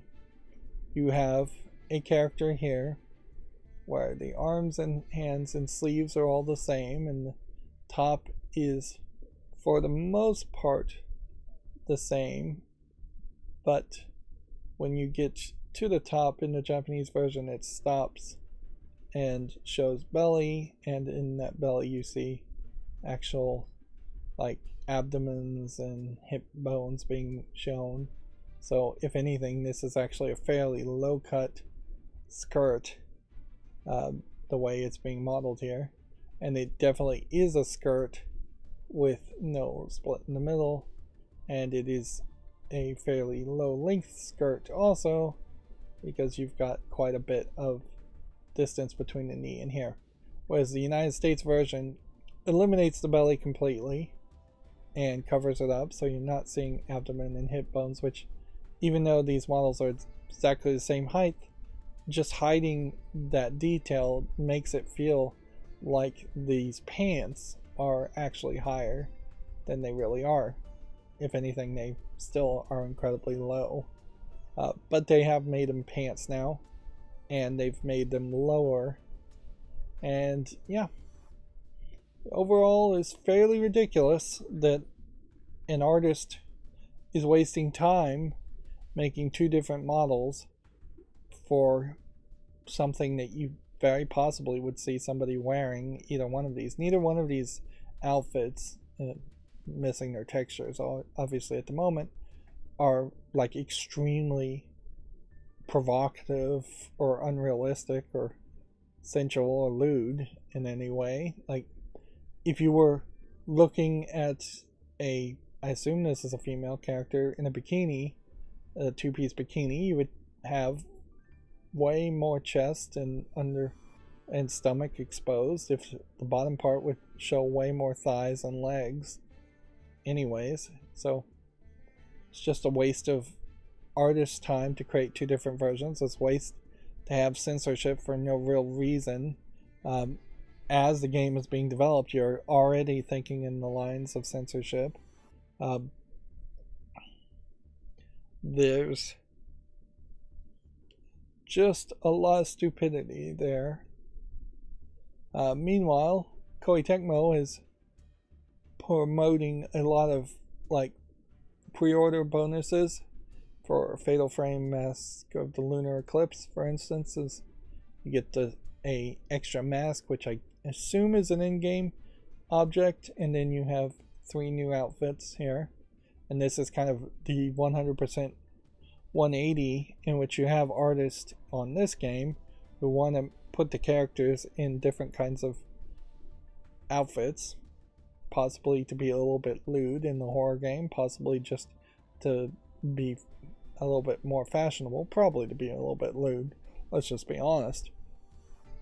But because this is more of a Japanese game that doesn't care about being rated by the ESRB or being released by Amazon, who wants to probably release squeaky clean games, where you're getting less pushback or less censorship in Fatal Frame. I'm not sure if there has been an actual story of true censorship in Fatal Frame.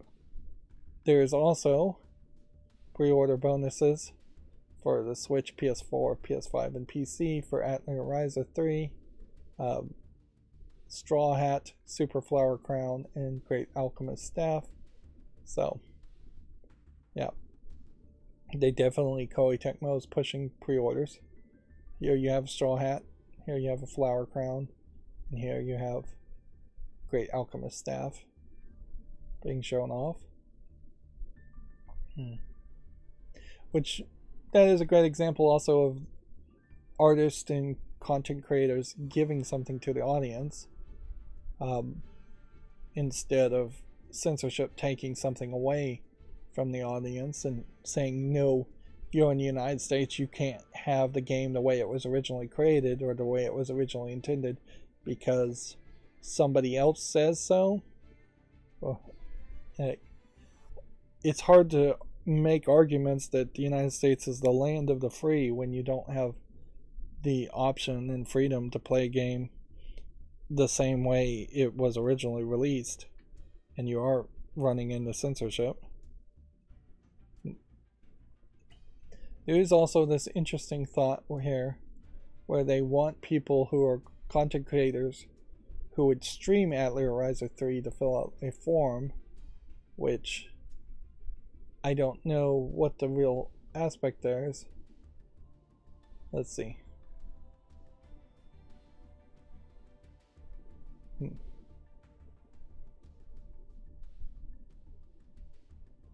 Yeah, I don't know why you would specifically fill out a form and tell Koei Tecmo that you're streaming their content, unless you're just expecting that Koei Tecmo is going to content ID claim all the other Atelier Ryza series. This is the kind of thing I would have done early in my YouTube career, if I can call it a career, where I might have tried to get permission or talk to publishers of games, but honestly, I got very little response as far as trying to contact people and get permission, and getting content ID claimed happened infrequently enough that it just is not really worth it. Plus, when somebody does content ID claim you, and you come back to YouTube and say, I've written permission, here it is, YouTube still rejects that. So the whole idea of written permission has been thrown out the window as far as a defense against content ID claims. And that's pretty obvious when you realize that you've not heard anybody really say anything like that in a long time as far as they had permission. It's better just to say this is fair use and argue it is fair use, or just hope to not get content ID claimed. Most of the time, I'd say at least, not most of the time, but at least a third of the time when you get content ID claimed, you're being claimed by somebody who is either a third party acting possibly on the behalf of a company like Koei Tecmo, or you're being content ID claimed by somebody who literally has no ownership of the content in the first place and they're just scamming. But yeah, if I was going to play Atelier Ryza 3, I would not fill out this form. I would not make myself potentially a target for Koei Tecmo when it probably wouldn't benefit me in any way whatsoever. Yeah, that's another aspect certainly that I have not wanted to have happen, certainly, is that I just don't want there to be, what am I trying to say? I don't want to get free codes to games anymore, because then you have to then disclose a sponsorship, because you're basically getting something of actual monetary value for free, thus it's a sponsorship. So often you hear people say, oh, I got a free code, a few free review code for this game, but it's not sponsored. Yes, it is sponsored. You definitely are legally disclosing that it was sponsored, even though you're lying and saying it wasn't sponsored. It's going to change your opinions and your way of thinking. And I just definitely don't want to be involved around that.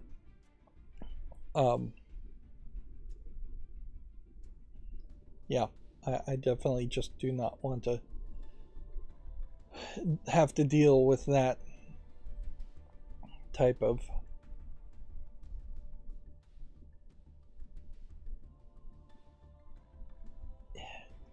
endorsement type disclosure stuff. Moving on.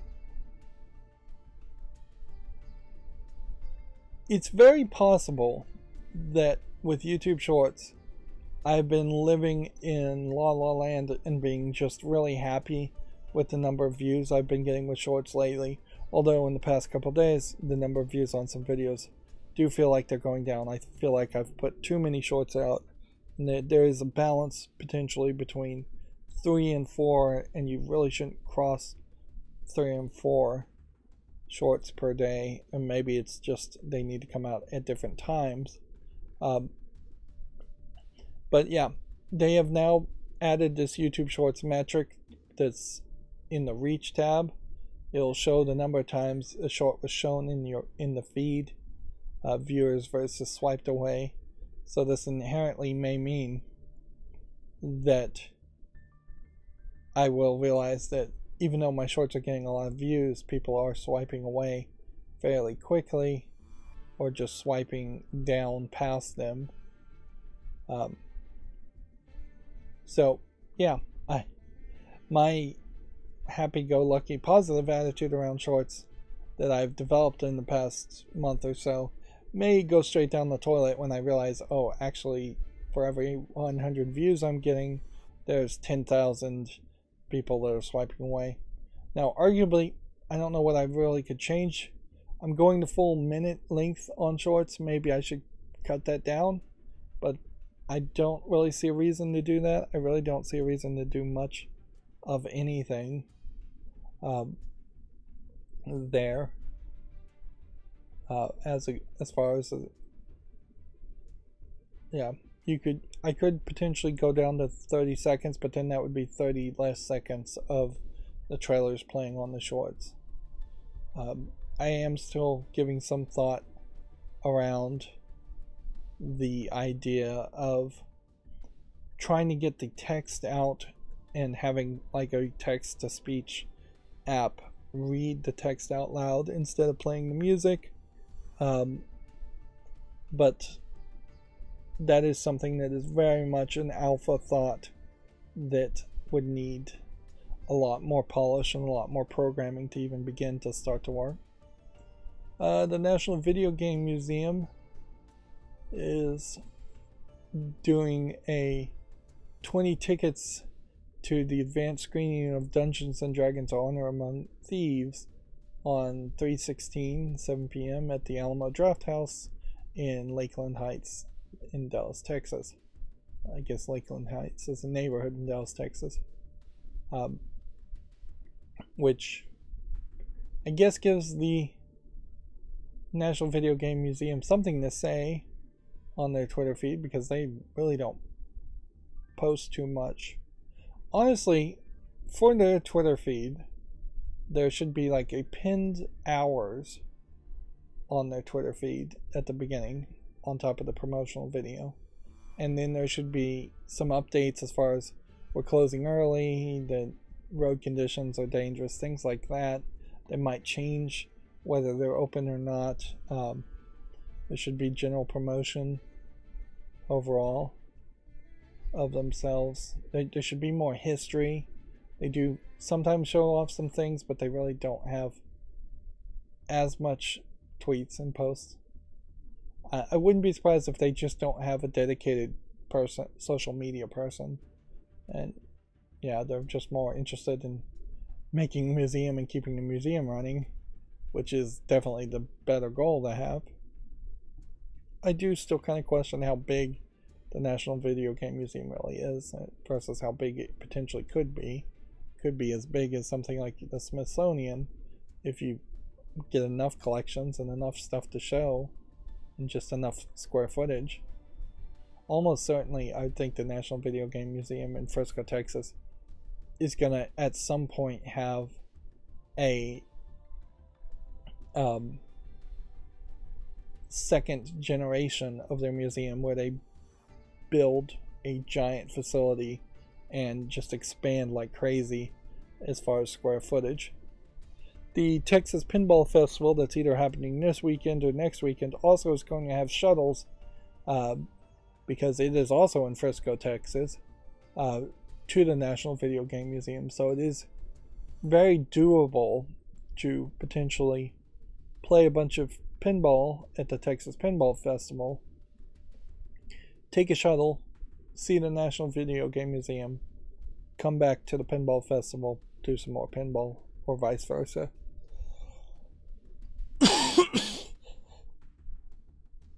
I'm pretty sure the Texas Pinball Festival is in an expo center that's connected to a hotel, so you could definitely take an afternoon off from the pinball and go to the video game museum and then be shuttled back to your hotel where the pinball is.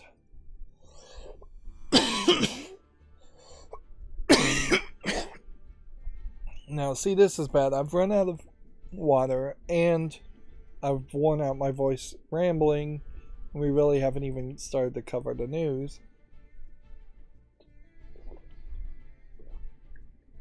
Or we're more talking about kind of off-topic, secondary topic news. Which, if there was always this much off-topic, secondary topic news to talk about, then I probably would not need to play any Yu-Gi-Oh! At all, and the warm-up session could just be the second primary conversation, secondary topic things. Libretto is now available for Mac on Steam, which could make a new era of people who have MacBooks. I don't know how many people really still have MacBooks, though, but might want to get into retro emulation and playing old games. Some of that would make sense. The Epic Games Store has this pink theme going on for an end of winter sale, which I clicked on its thumbnail because I was trying to figure out what the pink was all about. It definitely does not visually thematically match with the Epic Games Store in their black outfit. I don't know if this was supposed to be in solidarity for like International Women's Month and International Women's Day. Like, that being said, if it was supposed to be that, then I still don't really get it, particularly as far as you have a block of ice here that's melting. Like, I suppose if I really tried to squint hard and use a dirty mind, I might think that there is something neonic about the melting ice, something feminine about it, but that's about all I could say. And honestly, that's a major stretch. And it's not even a pink or purple consistent color, it's like a gradient. Just feels like it's a bad art concept. I didn't even know the end of winter sale was going on, but I wouldn't buy things from Steam anyway, so we'll leave it at that. And then I wanted to point out, here we have a Dishonored cosplayer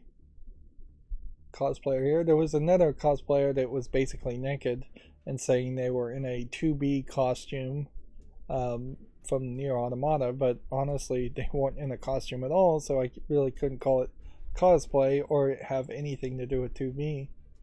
Just the fact that you have a white wig and a certain haircut doesn't inherently make you 2B. This is the Dishonored second character from the Dishonored 2, which I haven't played yet. Outfit looks pretty good. It's got some details and stitching and sewing here.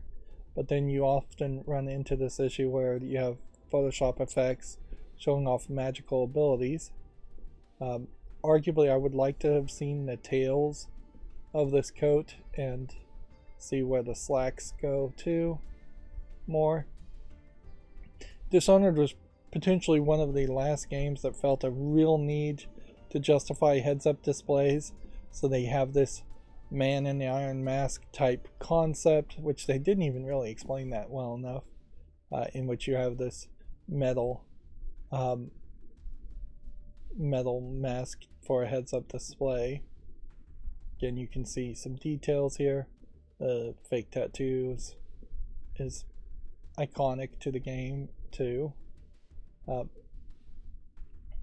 What's funny is I just said man in the iron mask, and I had never locked in the idea that that's what they were doing. But yeah, literally all of Dishonored is just a man in the iron mask as a concept. Alright,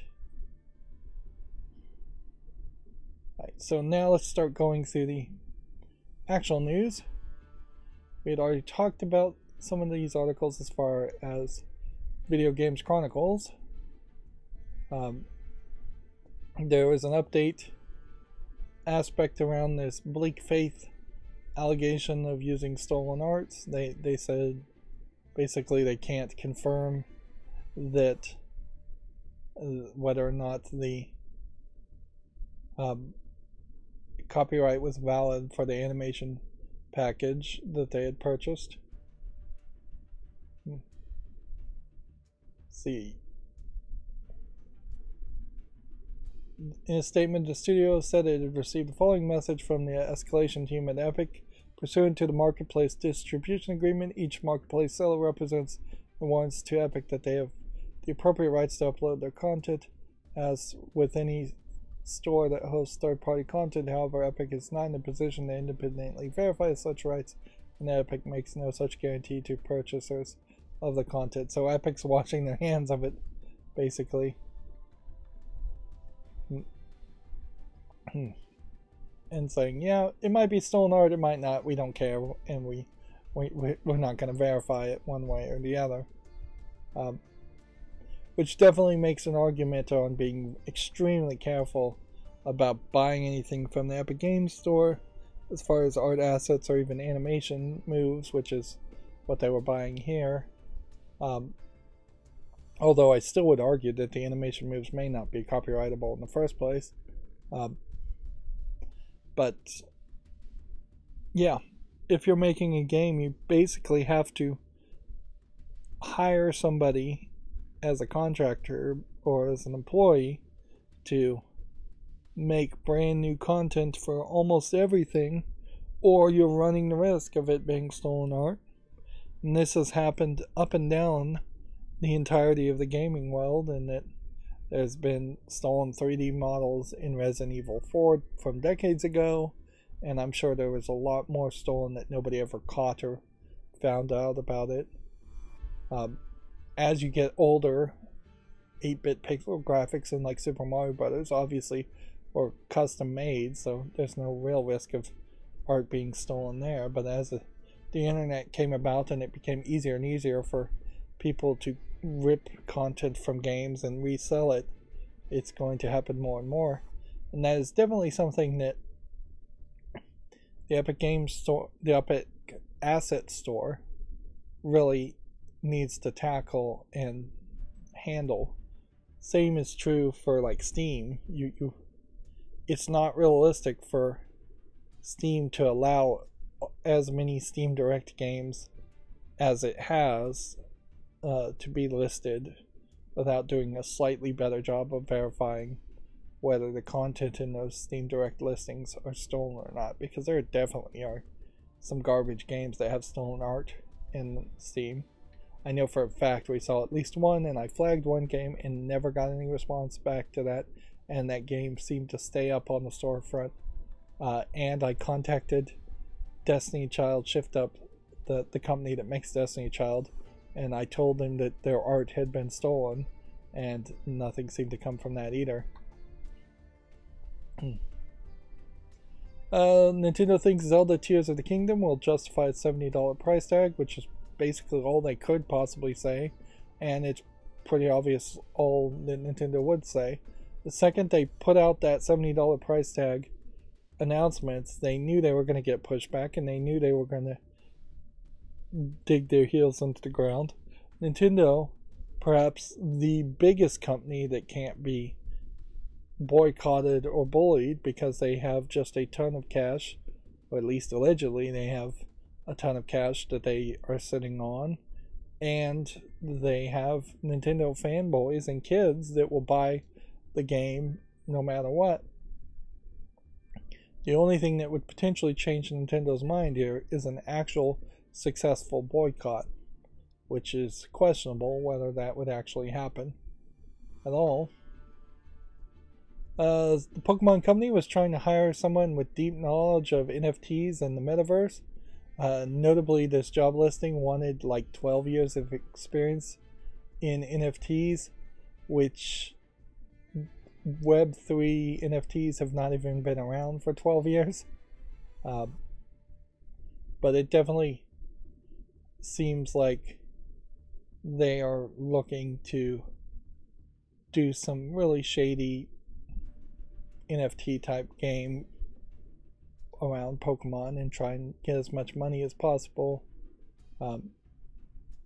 off the backs of little kids, almost certainly. And this is going to almost certainly cause a controversy. Even listing the job listing has already caused controversy, and it probably wasn't worth their effort to try and hire anybody from that realm. If anything, the one thing I would personally have hoped it would have happened with the failure of Silicon Valley Bank and several other banks, it sounds like now. I don't know what the true numbers are, whether it's 2 or 3 banks that have been shut down. But one would hope that with those specific banks failing, that would just put a final nail in the coffin as far as NFTs and blockchain startup nonsense. IO Interactive said its next major Hitman game is a little bit on hiatus. Currently they're focusing on the James Bond game, but we will see in a later story, IO Interactive has also opened a studio in Turkey, of all places, after the big earthquake, and with the Islamic Sharia law, I think is in Turkey, maybe not. I'm mispronouncing that word. But yeah, there's definitely a issue there where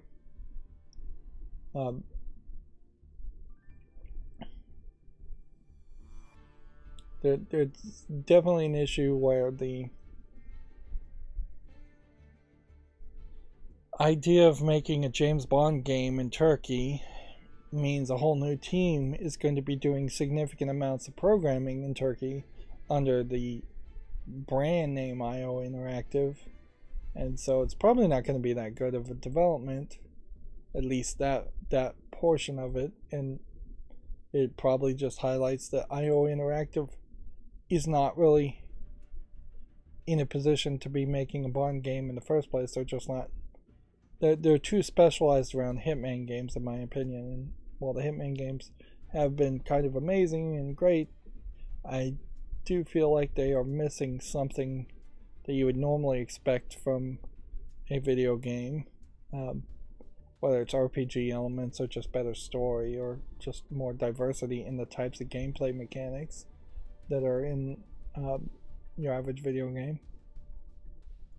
And since IO Interactive, I believe, is owned by Embracer Group, this really is just a case of Embracer Group, through its subsidiary, creating a new studio and handing work off to another studio, which that potentially will not work and cause disaster in the long run. At least that would be my guess as to what's going to happen. They have to be really, really careful to maintain quality, and Embracer Group has yet to really release amazing quality games. They've released some mediocre games with like Darksiders 3. And so I'm not very enthusiastic on the chances of this double save in game being great, which arguably I don't even know what a 007 game would look like if it was great. The new Witcher 3 update adds various fixes, stability, performance improvements. Patch 4.02 is available for PC and consoles now.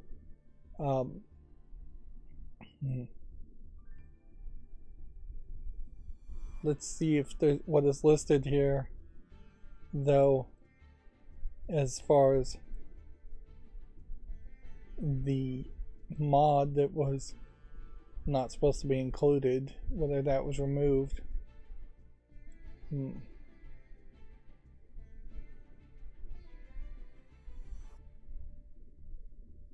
Let's see. Well, on the change list here, it doesn't seem like they are admitting that they removed the genitalia improvement mod that was accidentally included or in the game, but I'd have to assume that that was removed, because that would have been a major problem that they would have wanted out almost certainly for the console versions of the game, Xbox and PlayStation. Like, I could even see the patch being slightly different. You can see there is something clearly different here, in that it was only 2 gigabytes to patch on PC, and it's 10 to 20 gigabytes on the Xbox and PlayStation consoles, which feels like you're just downloading the whole game a second time.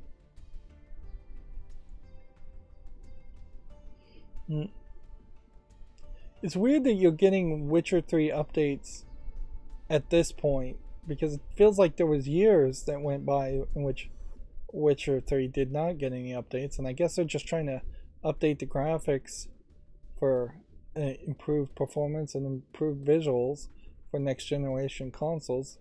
They're trying to do a remaster without actually calling it a remaster, which is an interesting experiment, but it doesn't really feel like it's going to work that well. It probably would have been better had they just come out with a Witcher 3 remaster and given free copies of the remastered version to people who owned all the DLC and the first original version of the game. Let's see. Activision insists that Call of Duty Mobile will be supported for the long haul, according to Video Games Chronicles. As somebody who doesn't care about Call of Duty, I will leave it at that. A mystery racing and flying game from EA has been added to the Xbox store. It's claimed the new title isn't the upcoming F1 2023 or F1 23. So, yeah. We'll leave it at that. Neil Druckmann has explained to Video Games Chronicle how Naughty Dog chose its next unannounced game. I know the fans really want Last of Us Part 3, says the studio's co-president, but the second part of that statement, I think, was, but we're already in another project, so it's already been decided.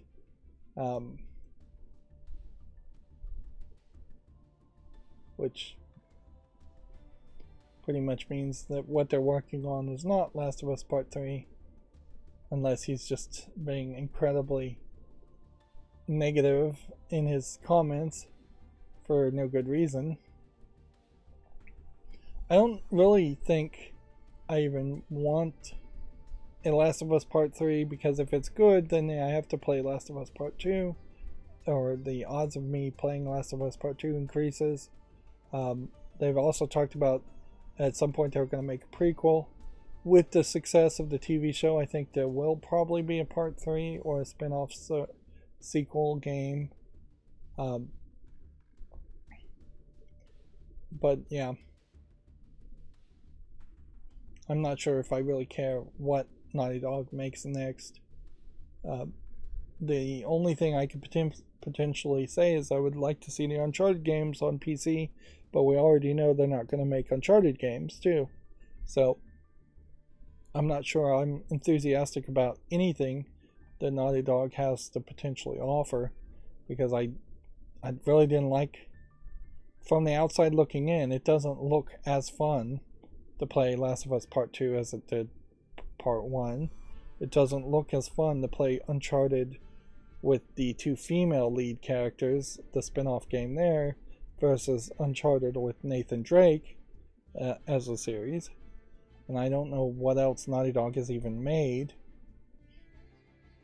Even if they made something newer, it does seem like it's going to be a lot of raw female empowerment, very possibly to the detriment of the rest of the game, which that could be a problem. And it may not even be raw female empowerment as much as it is just dark, gritty violence.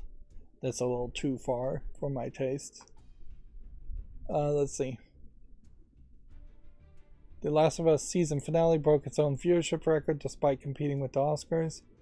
8.2 million people tuned in to watch the show's final episode, which arguably means that they were willing on HBO Max to compete directly with the Oscars. And the Oscars definitely was trying to have a lot of buzz after this year, after the Will Smith slap of last year. But I don't know if that many people really watched the Oscars, because the Oscars is frankly boring, and the number of movies people actually went to the theater to watch in the last year is probably very, very few. Like, not that many movies in theaters. The people winning the Oscars are mostly Brendan Fraser, and in the movie The Whale, which I don't think most people would have wanted to watch, and Everything, Anything, Everything All at Once, which is also too artsy of a movie for people to watch. There really weren't any kind of like good old-fashioned salt of the earth type action movies. No Tom Cruise movies, nothing like that could even have been mentioned to bring people to want to watch the Oscars.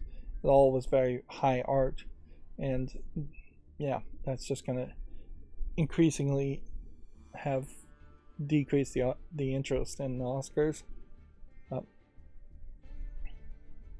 Yeah, in the last year I can't think of really a single movie that would have been a big action movie. No Marvel movie, no Disney movie type thing that would have done for your consideration options. Or no Star Wars movie. Nothing that would have been a big draw for your average movie viewer. Let's see. Moving on, Video Games Chronicle says Star Citizen's fans react angrily as the biggest update yet launches with widespread issues. The game has been in alpha since 2015 and crowdfunded for over $500 million. Yeah. Alpha version 3.18 was ridiculous that you would have an alpha version above 0.99. Star Citizen is one of these projects that's probably even a better example than something like Yandere Simulator, which that's more of a niche game being programmed by one, I think, kind of crazy in the way he does things, programmer. But Star Citizen, as a game that very potentially will never be finished, has the funding, has a much larger fandom, has the support, seems to make some level of progress too. Like, it's definitely not cheap, low effort programming of graphics. It looks good enough to obviously keep people around instead of just abandoning it completely. But if anything, to have even one game like Star Citizen be 8 years into its alpha, it really just highlights the problem with crowdfunding games and early access of games, is that it can just go on and on and on. And while this isn't the typical case that it goes for 8 years, it is fairly a textbook case as far as what you see in much smaller scales with every other crowdfunded and early access type game where things are just not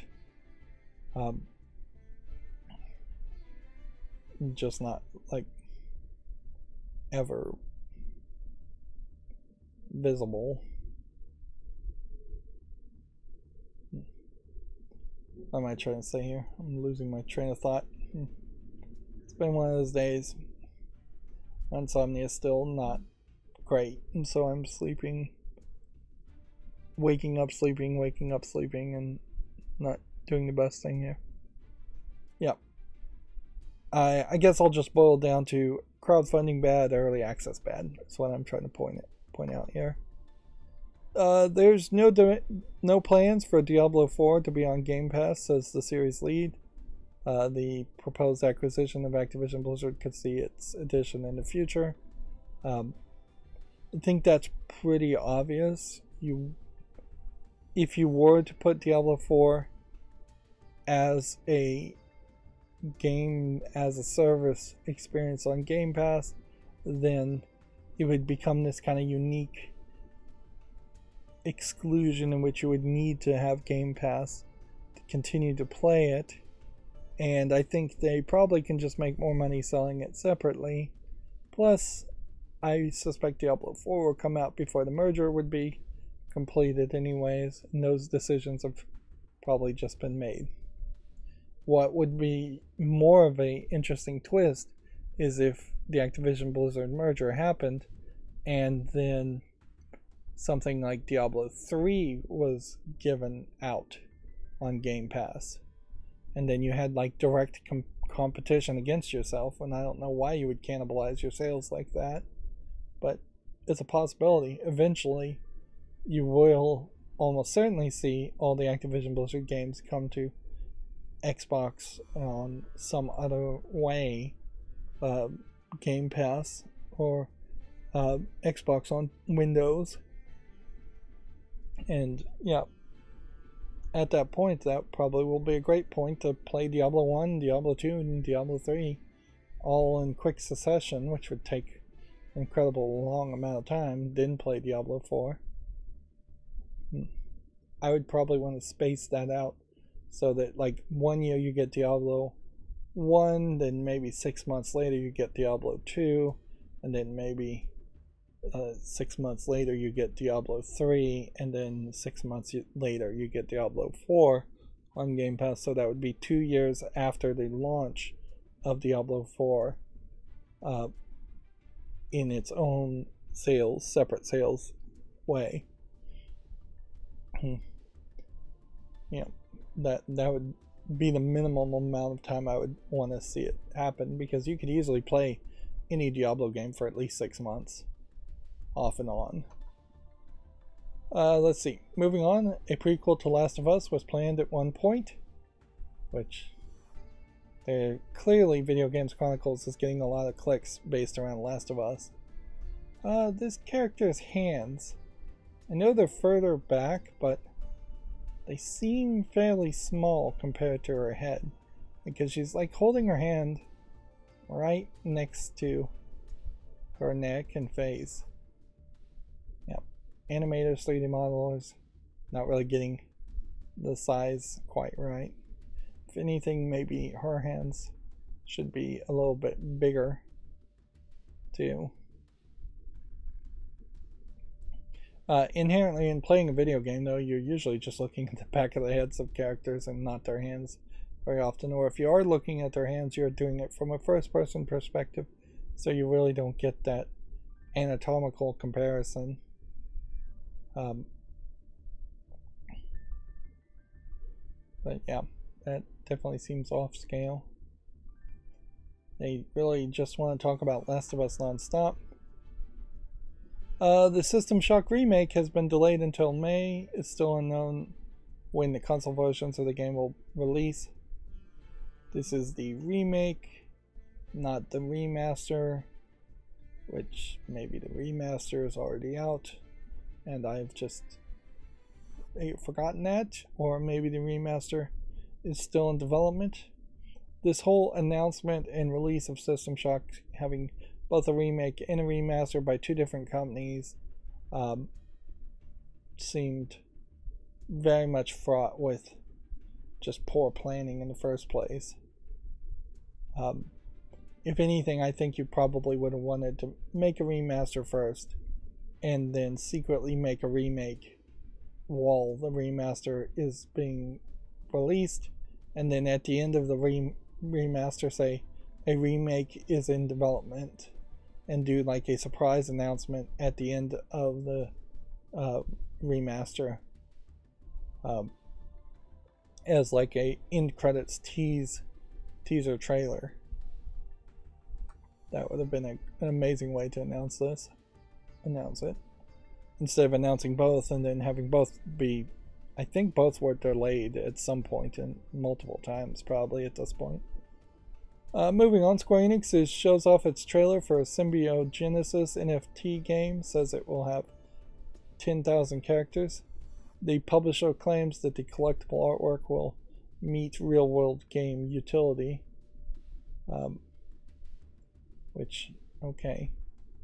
Let's see what this teaser trailer looks like. Are you going to play the video? Well, it looked like it was going to play, but then it decided not to. Okay. I think it's probably, this is a trailer that's going to show a lot of flash and promises and not really mean much of anything. At first glance, it looks like what this could be is a kind of Final Fantasy style world, and then each monster maybe you fight is an NFT, or each building or each character you design. That is definitely the definition of a teaser trailer, though, not showing us much of anything. Microsoft has announced yet another 10-year partnership to bring Xbox games to the cloud service Boosteroid, which is something I've never heard of, but it does have an interesting little Star Trek Enterprise type design to it. The deal will include Activision games like Call of Duty should its acquisition be completed.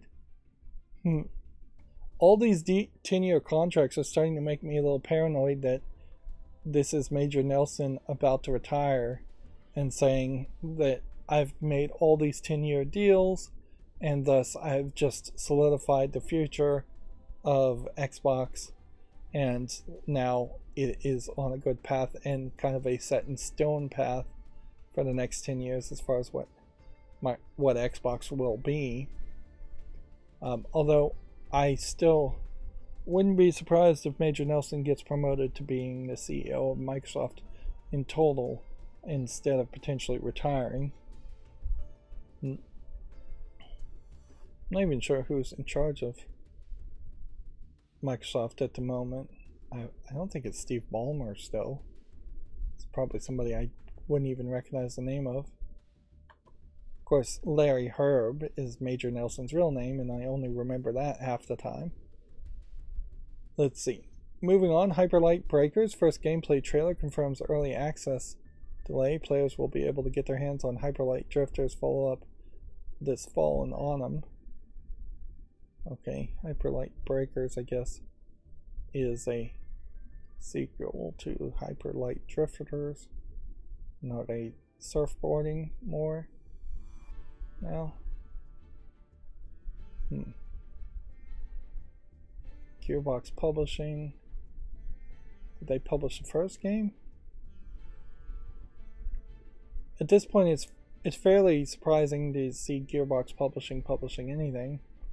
Like, if anything, I would prefer Gearbox to just not have anything new to say. This kind of feels like Fortnite if you were playing single player, and that might sell particularly well. Yep, there's a little bit of surfing. Yeah, I would rather prefer Gearbox to not really have anything to say, and Gearbox really to only be the company in Frisco, Texas also. Everything's in Frisco, apparently. But yeah, I like them to just either announce a new game, whether it's a Borderlands game or not. I kind of don't even care, and only talk about that. Like, I don't want to hear about a Borderlands movie that potentially is still in development. I don't want to potentially have yet another Tiny Tina's Wonderlands spin-off, particularly if it's not made by the team in Frisco. I don't know if the team in Frisco even exists anymore, or if it isn't really just a shell of a company. But there is this whole feel of like hashtag not my Gearbox when you have different Gearbox offices being open in different countries, and them being owned by Embracer Group, or them being a publisher and publishing something they didn't actually work on. Which, yeah, Microsoft doesn't have that same problem because Microsoft never really was a video game company in the first place. So an Xbox published game just means Microsoft is publishing it. It never meant, or even began to imply, that it was being programmed by people in Microsoft. Moving on, Video Games Chronicle says making Horizon Forbidden West DLC PS5 exclusive like Guerrilla, quote, charge forward. The game's upcoming expansion will set Alloy to explore the ruined city of Los Angeles, or Los Angels.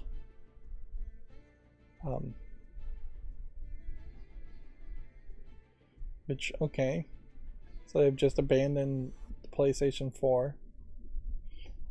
If I was a person who bought the PlayStation 4 on day one, I'd be fairly upset around that news. And I imagine this news is just going to keep on happening, where you start to see only PlayStation 5 people getting DLC, or only getting upgrades to the visuals, and just not really that long of a life for the PS4, particularly considering how, while there are exclusives for PlayStation games, it's not the biggest of collections as far as games go that you would really play on a PS4. I can't help but think for every one PlayStation game a PlayStation fan plays, there's probably 2 or 3 Game Pass games that get played by an Xbox fan. Let's see. The latest PlayStation 5 system update fixes a Discord voice chat disconnection issue. A Modern Warfare 2 free multiplayer trial will follow this week's Season 2 Reloaded update. Check out that article if you're interested in that. I really need to move forward quicker. Hogwarts Legacy has already topped Elden Ring's lifetime sales in the UK, and it will reportedly surpass LEGO Star Wars The Skywalker Saga by the end of the week. Which, if anything, that just highlights that LEGO Star Wars was even better, more popular than Elden Ring. It's not super surprising though. It's almost unfair to make the comparisons, in that Hogwarts Legacy has the entire legacy of the Harry Potter series and name recognition, and LEGO Star Wars The Skywalker Saga has both LEGO and Star Wars as far as name recognition, where Elden Ring is just a straight up new game. This is one of those rare cases where it would have made a lot of sense to publish it as George R.R. Martin's Elden Ring, and put George R.R. Martin's name right on the cover of it. That would have probably sold Elden Ring a little bit more, but inherently you also have Hogwarts Legacy, which is a much more kid-friendly and just average gamer-friendly experience, and LEGO Star Wars, which is super kid-friendly gameplay experience compared to a Dark Souls-esque super difficult experience that is always going to be a more of a niche style of gameplay. Regardless, we cannot deny that Hogwarts Legacy is super popular. And so if there was any real hate for Harry Potter in the UK due to the creator, that hate is almost certainly not affecting sales. Arguably, UK citizens kind of love to hate things and love to be bitter and argue about things. And let's face it, who doesn't in any country? That's pretty much a natural human response. But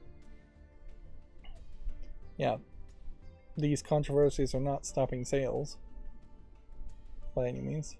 Arguably, I wonder if it isn't more of a case that the BBC brings on too many of the same people who repeat the same thoughts on multiple shows, and so it feels like the opinion of the British and the UK people is more one way than it really is.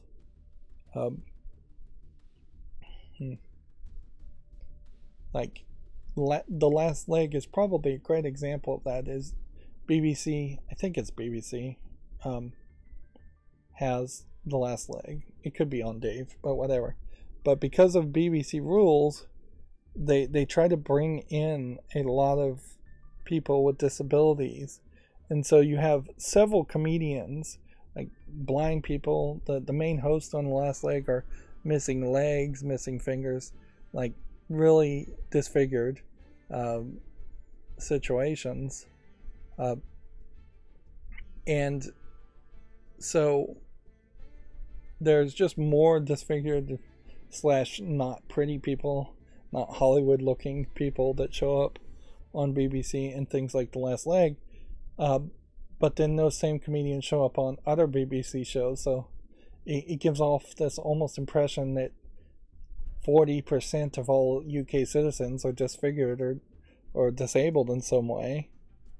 And it's not the case. It's just that the BBC has this kind of affirmative action style hiring processes for their celebrities, and as such, you've seen celebrities rise to the top and show up more and more, and because of that, because it's the same people over and over again, their opinions get repeated over and over again, and particularly in the case of like disability assistance and being accommodating people with disabilities, you get the same message over and over again that there should be more and more of that.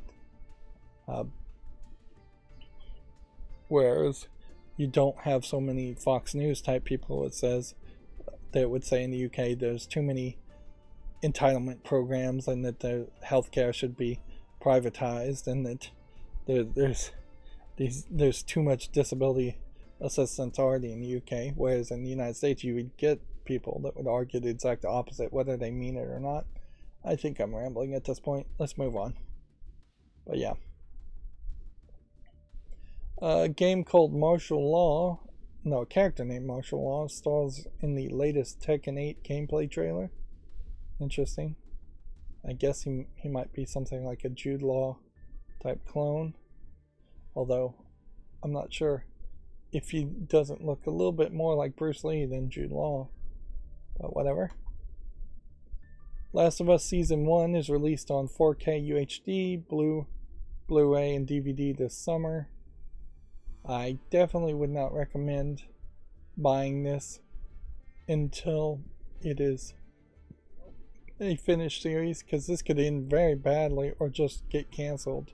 Although HBO a little bit better about not canceling things. You could easily see a Game of Thrones ending happen though. Particularly since Last of Us is going to, as a TV show, have to put an ending out there that hasn't been tested and approved of by the game players.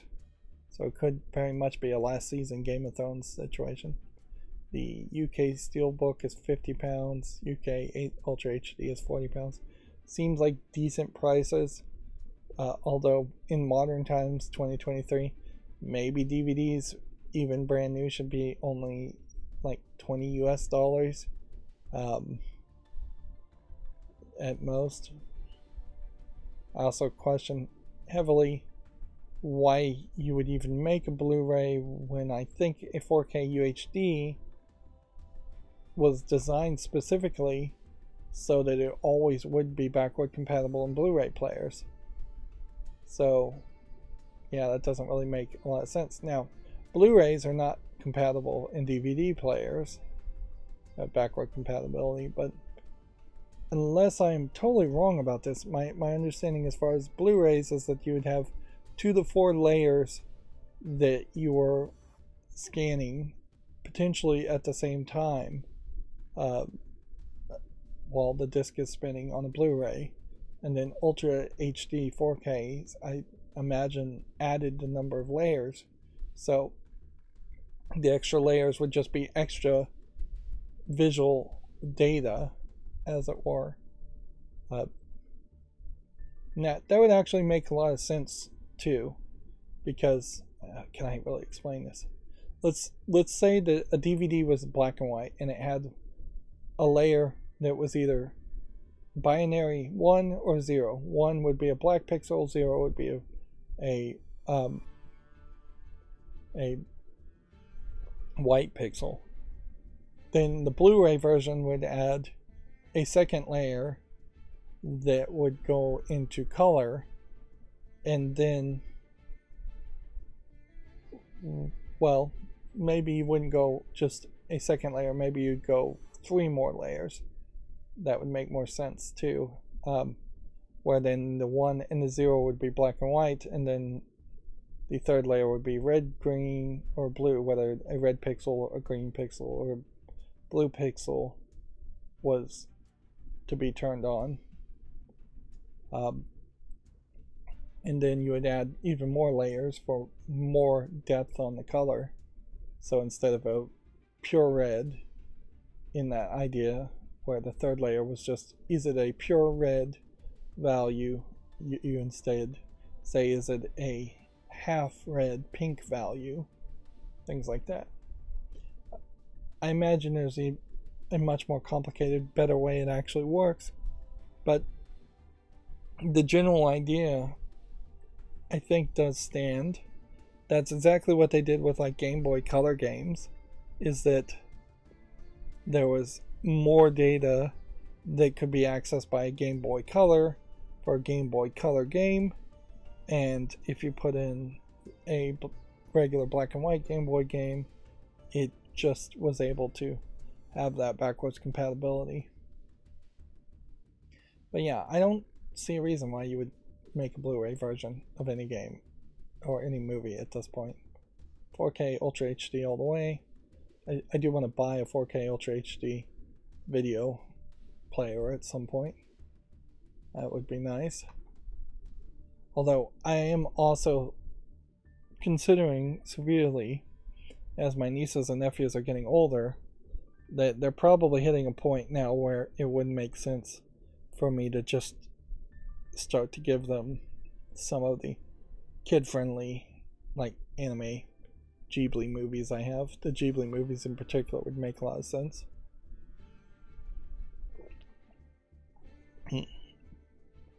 But yeah, I don't know if there's really a justification to keep things on the shelf when I'm not going to sit around and watch them myself.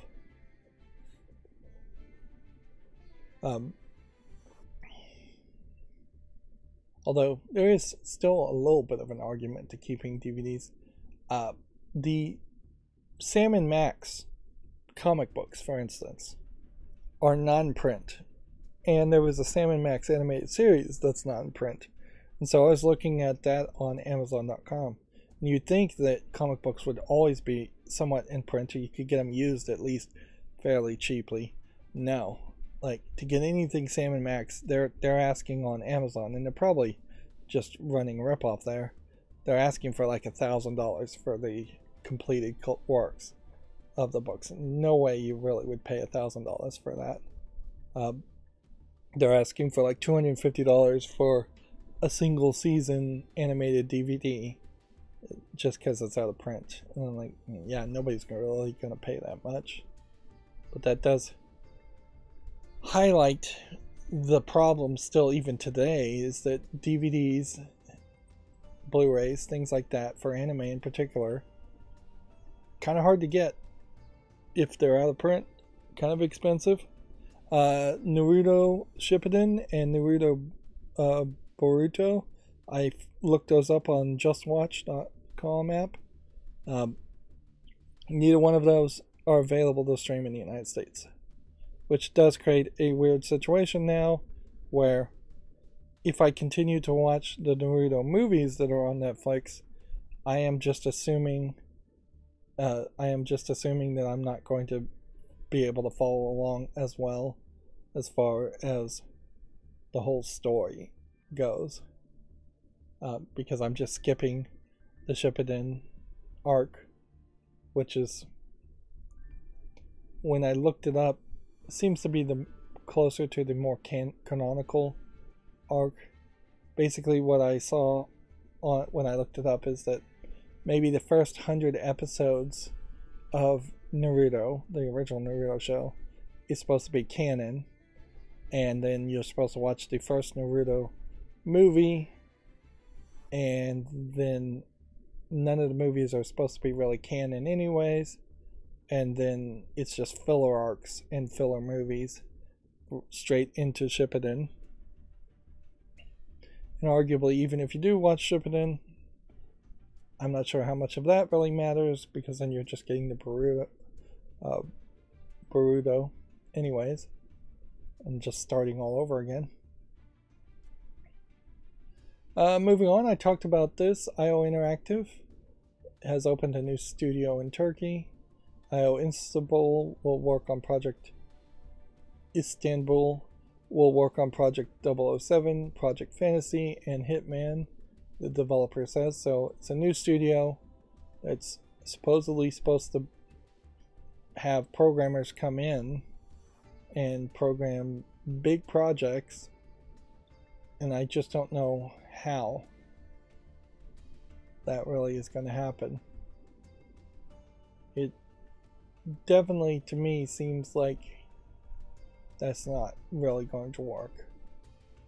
And yeah, maybe I'm just a jaded, xenophobic United States citizen, but I just don't see how an Islamic country under Islamic law is going to have people who can freely express their creativity. I'm not going to say that people in Istanbul don't have creativity. I'm just saying that they cannot freely express it. Plus, at a certain level, they probably don't even consciously let themselves think of creative things. I don't know how they can be real artists under such a strict censored lifestyle and strict censored lines of thinking. And this is certainly what I have seen in the United States when you see extremely religious people, is that they tend not to be able to think of anything new or creative outside of Christian dogma, Christianity in general. Like, you see it with the VeggieTales characters, where that's supposed to be a kid-friendly, good Christian cartoon, but the vast majority of it is really just respouting things that are already in the Bible. You see that with Bible Man. Supposed to be good, not good. Spouts mostly what's already in the Bible. Like, there is no example opposite to that I know of, where things are new and creative. The closest one probably would be like I think it's the Anastasia movie series. Might be the most Christian-based company that does something slightly creative and good quality, or something. Now, you can't really say like Passion of the Christ or God's Not Dead. I mean, that really is just spouting things that are already in the Bible too. There's just nothing close to, let's tell a new story with a new character, let's go in a different direction. Like, I think you really just, when you are in a culture that is particularly in Islam, you're praying 3 times a day, 5 times a day. I don't even know how many times. But like, when you are constantly mentally praying or thinking about your religion, you just aren't going to have the mental space to make a James Bond game. But maybe that's not what this is all about either. Maybe this is just straight up support group, and all they're going to do is program and do code, and they're not going to add any creative input at all. That's very possible. I don't know where they get the programmers for. I wouldn't be surprised if all of a sudden you start to see like foreign workers being brought in to Turkey to man a programming company. Workers coming from, I don't know, China, India, something like that. There definitely have been, in the UAE, accusations of foreign workers being brought over as slave labor, effectively, and you might see some of that, although programming is probably not going to be very conducive to that idea. But yeah, I definitely would not open a new studio in Turkey at the moment with the big earthquakes. There is also a question that maybe this was opened as a studio due to bribes or corruption of some sort, and that's why it's happening in the first place. Good news for Turkey from an outsider looking in is it does seem like the competitor to the current Turkey's president is winning by 10 points, but I don't know if that means anything, really. Like, I wouldn't be surprised if we still end up with the same person in charge, or the same people or type of people in charge in the next election. Anyways, one thing about Turkey does seem to be that their people are less comfortable and less willing to stick with the status quo, as other Middle Eastern countries have been more beaten down and forced into just sticking with the status quo. Moving on. We're moving incredibly slow today. A new Konami trademark could refer to Castlevania. Reports of a new entry in the Castlevania franchise have been ongoing. Project Zircon. Yeah, could be. Might not be. Who cares? It's baseless speculation at this point. The FTC has finalized its order that Epic must pay $245 million to consumers over unwanted Fortnite purchases. Epic will pay a further $275 million as part of a separate penalty to the FTC. What was the penalty actually for?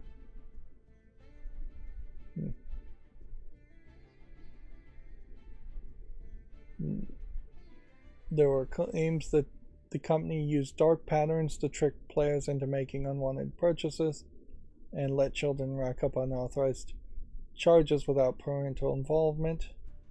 There's also complaints of just tapping on the screen when the game crashed or something and it being counted as clicking the buy button and then them not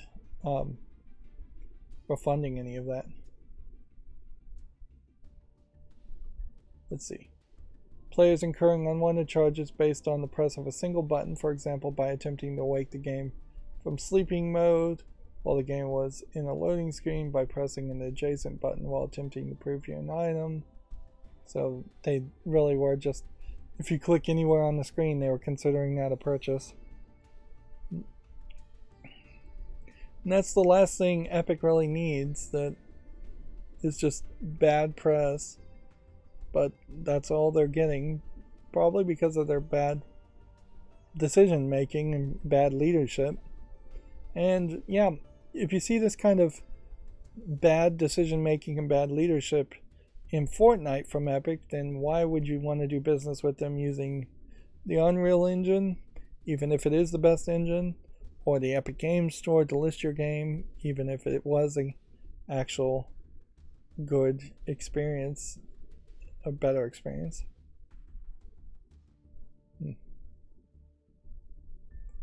Let's see. We accepted this agreement because we wanted Epic to be the forefront of consumer protection and provide the best experience to our players. That is a heck of a spin there.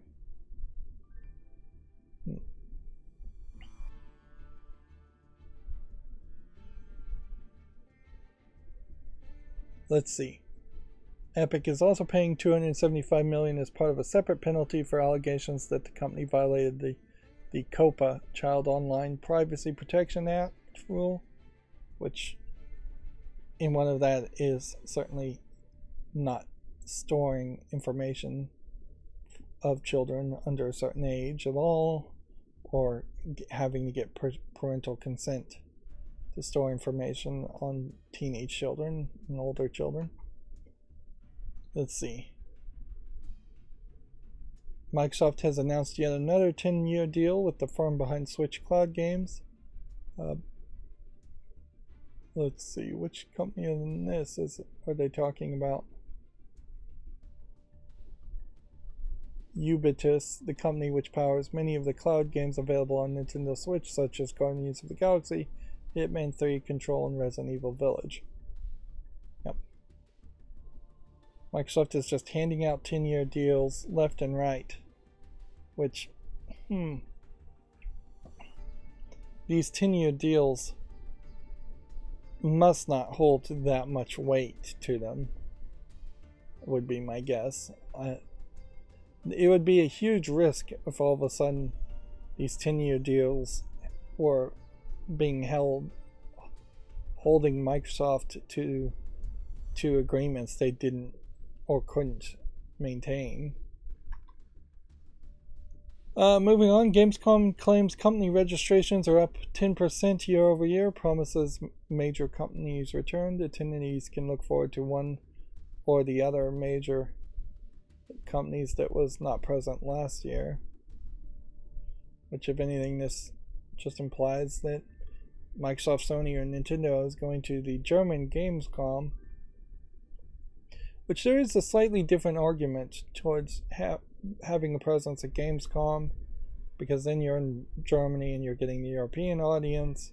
I could definitely see Microsoft going to Gamescom just to gain favor with European video game companies. But yeah, E3 itself has a problem of being in Las Vegas and it being a very long drive to get to Las Vegas from certain parts in the United States, or most parts in the United States. You're not going to get there in less than an hour if you're not in Las Vegas to start with, or you can fly in too. But whereas Gamescom, being in Germany, is right in the center of Europe, and so it really would just be an hour or two drive to get from, say, Spain to Gamescom. And there's also flying and trains and things like that.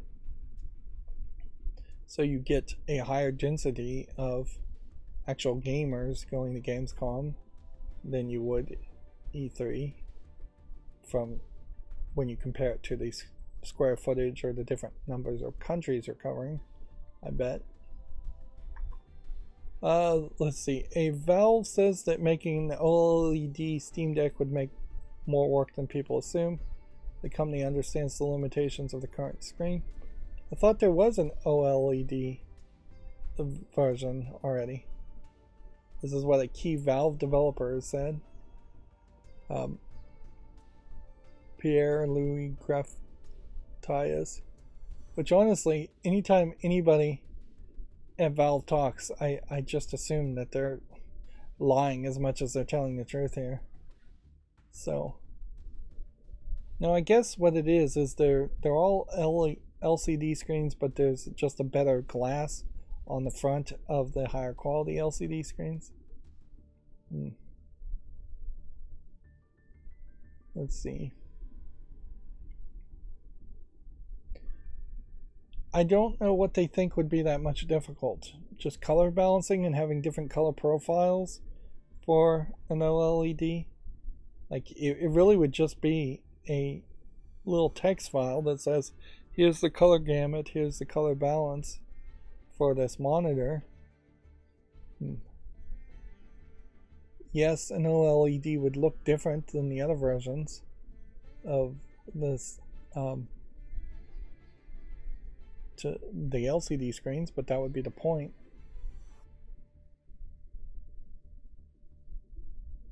Let's see, we've already made improvements to the battery life between the time of launch and now.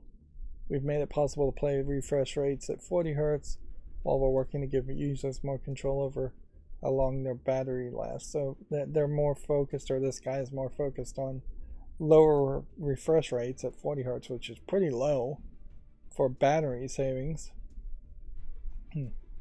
there was a new competitor that came out to the Steam Deck that has basically a mini PC in it, and I think it's way more expensive, and it probably doesn't have that much better battery life, even though it has a bigger battery in it, and it gets rid of the touchpads. But it definitely felt like this was the first device that had been designed after the specs of the Steam Deck had been announced, and feels like a real competitor, although inherently you are running a PC there that wouldn't have the same support for SteamOS. So you probably can get SteamOS on it, but it probably won't ever be as optimized. So yeah, we almost certainly will need to see some updates to a Steam Deck too. I don't know if LED is really justifiable. But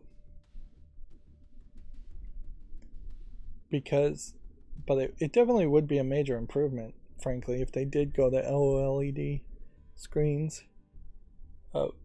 It would, because the screen is small, better quality screens would really affect things.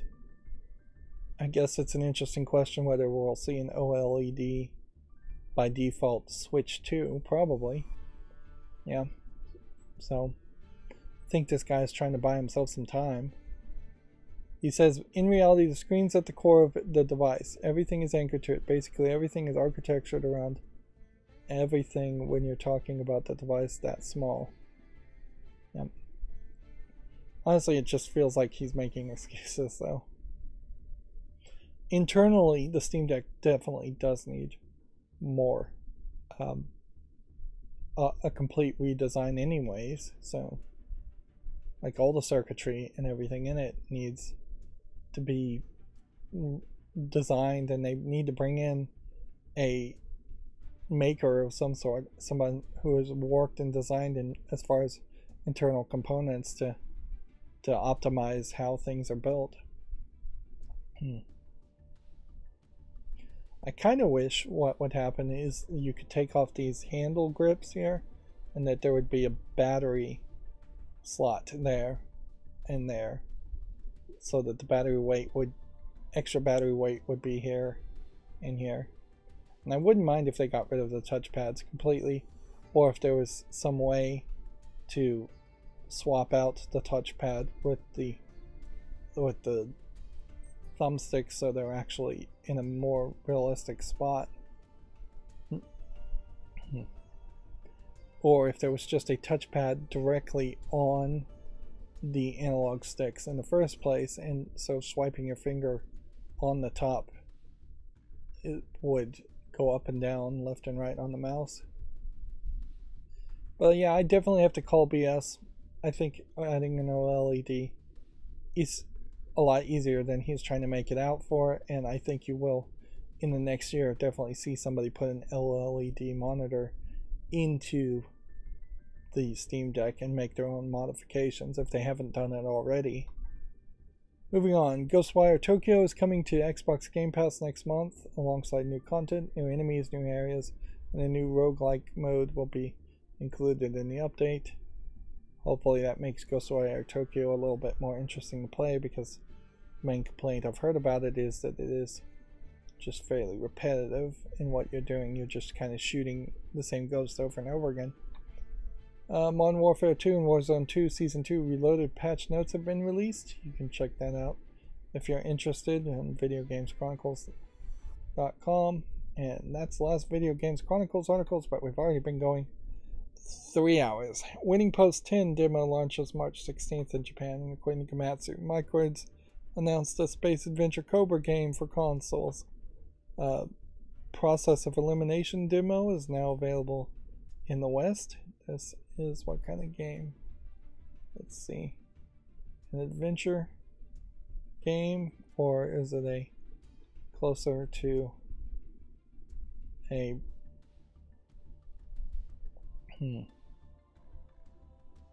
Among Us game?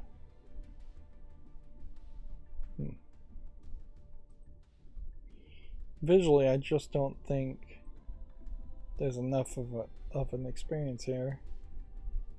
almost feels like a board game.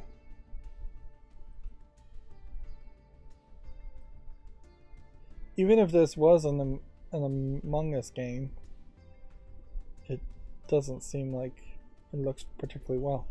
Maybe what this is a process of elimination, in the sense that they have different visuals and you're trying to guess who is the killer based on what they look like, or maybe they have different stats.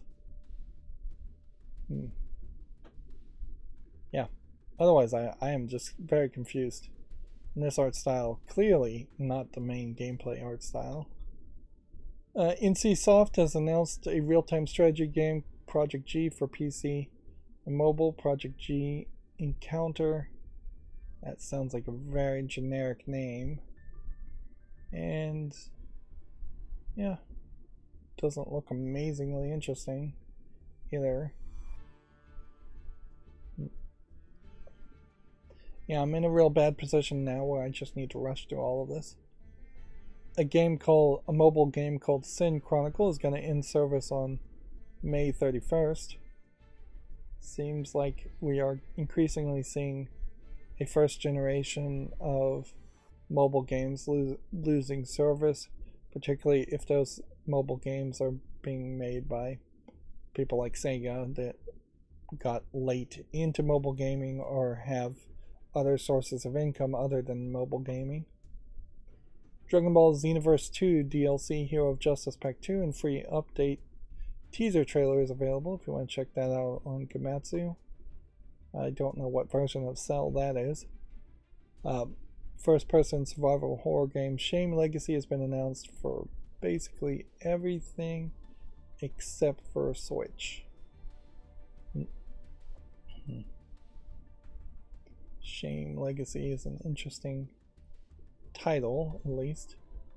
Overall, though, it kind of feels like it's just a horror game. Could be good, could be bad.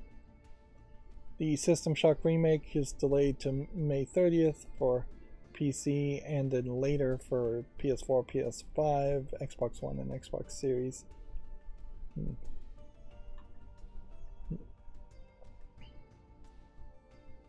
Hyper Light Breaker Early Access delayed to fall. Gameplay trailer. Already talked about that. The game Paparazzi for Switch launches April 6th. It's priced $19.99. You don't get the price very often in the subheadlines. Taking photos of dogs as an open world game sounds interesting. Somewhat. Earth Defense Force 6 DLC Mission Pack number 1 Lost Days has been announced. So we're getting DLC for the most recent Earth Defense Force game. Still visually not polished enough to catch my attention.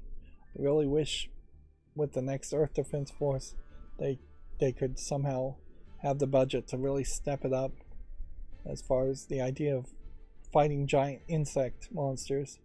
I mean, it's a decent thought. It's a long-running series. All they need is just a little bit more polish to bring in potentially a new audience and more advertising overall. Puzzle Quest 3 is coming to the PS4, Xbox One, Xbox Series, and PS5 on April 18th. Puzzle Quest, one of the last Match 3 games I think I actually would consider covering, in the fact that it does look like it just has a little bit more going to it than just matching 3. A game called Meet Your Maker is coming to PlayStation Plus monthly games lineup on day 1. Which, okay. They really haven't gotten to that consistent point, though, where most second party and first party PlayStation games are being available on day 1. Meet Your Maker, I think, is the one where you play as a robot fighting other robots.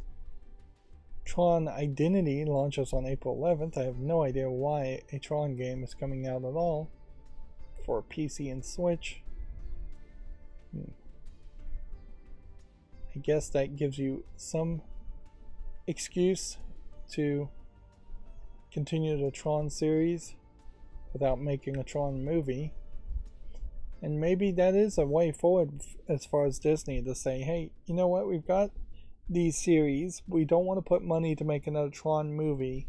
So let's make video games and side stories, much like the Star Wars, are they called Legends stories now? Like some of those books that were made non-canonical as far as Star Wars. Go back to that. One thing that was occurred to me too is it's really surprising that there aren't more celebrities that show up in DC and Marvel comics. Like, I was thinking specifically Weird Al, but you could definitely get Snoop Dogg and just like, hey, here's a celebrity. Let's either make them an ego mini series that involves them, or let's just have them show up in the comic and cross promote that way. You don't have to make them superheroes, they can just be normal humans in the universe. Like, it's kind of ridiculous that they don't do something like that, or that they don't have at least one series that's like a Plastic Man or Animal Man or something. I guess it would be closer to like Deadpool or Squirrel Girl or Plastic Man that would do that. But yeah, it's a little surprising that those people don't show up.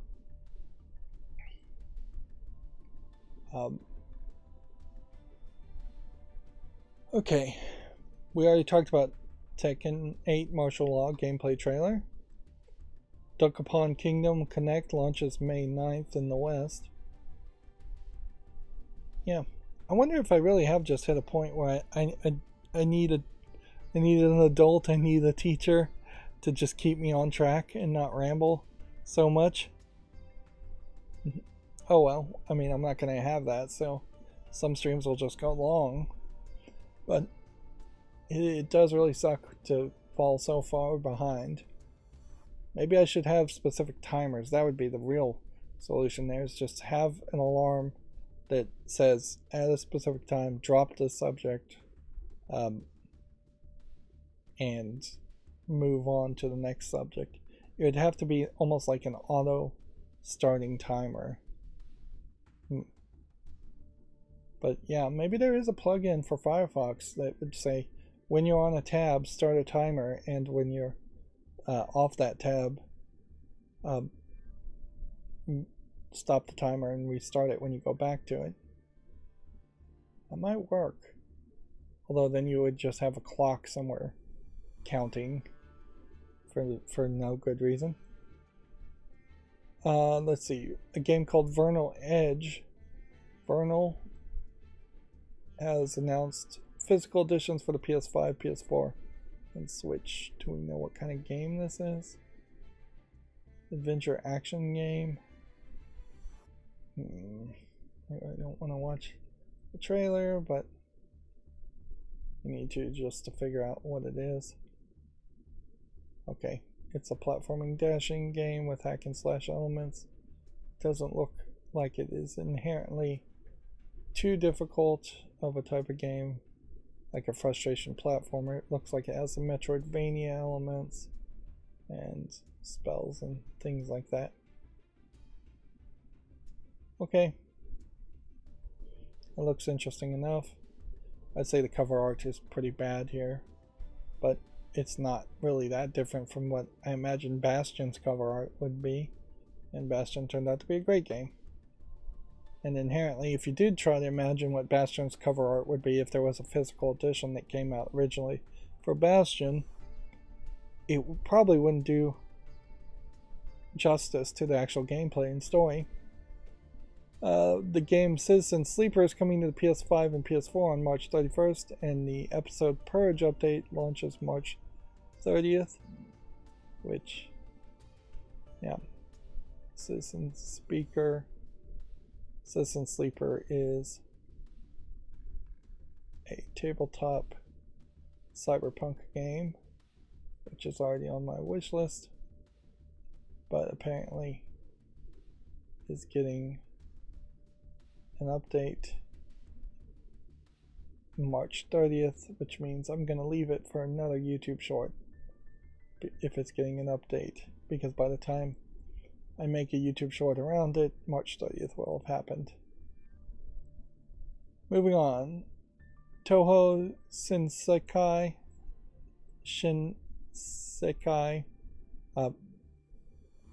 Longing for an Alternate World launches July 13th for the Switch in Japan, July 14th for PC, and later for the PS5 and PS4.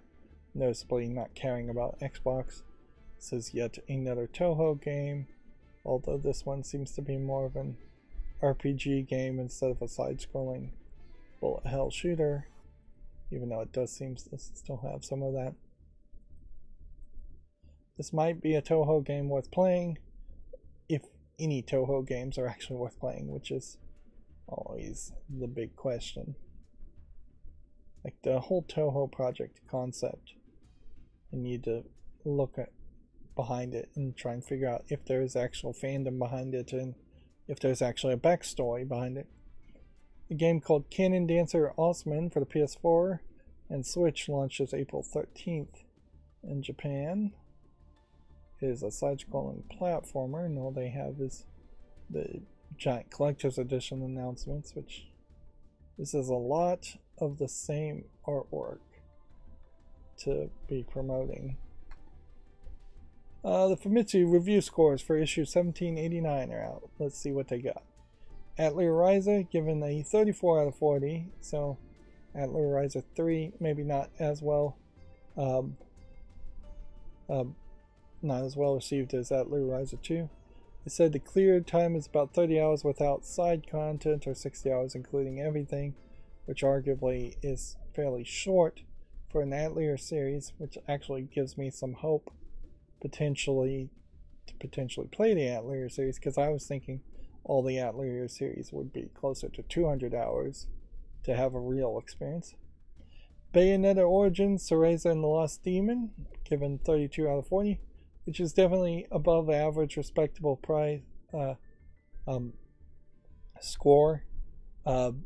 Video Games Chronicle was scoring at 3 out of 5, which isn't really much of a review there, and I don't really care about Video Games Chronicle's reviews as much as I give credit to Famitsu's reviews. So four Japanese reviewers thinking it's 8 out of 10. Not amazing, and in a lot of ways I still have to question whether Cereza and the Lost Demon really was just supposed to be extra content added to Bayonetta 3. And I'd like to get a detailed review as far as the story and how people feel about it more as more reviews come in. Gal Guardians, newly renamed Gal Guardians Demon Purge, was given a 28 out of 40, so not particularly amazing there, pretty low score. And then Super Deformed Estation Kamen Rider Rumble was given 29 out of 40, which is about average as far as the score. What's interesting here, we're starting to see more notes from Famitsu, or from Komatsu, taking it from Famitsu, as far as the average playtime is about 15 hours. But yeah, that is probably helpful to get the average playtime. Although when I play games, I tend to take twice as long anyway, so a 60-hour game could be an hour and 20-hour game. Atelier Fallen Rise from the Dust gameplay reveal trailer is available. Atlas Fallen, not Atelier. This doesn't have anything to do with the Atelier series. One of the things that I really think I'd like to see. Oh, I've lost the entire thought pattern there.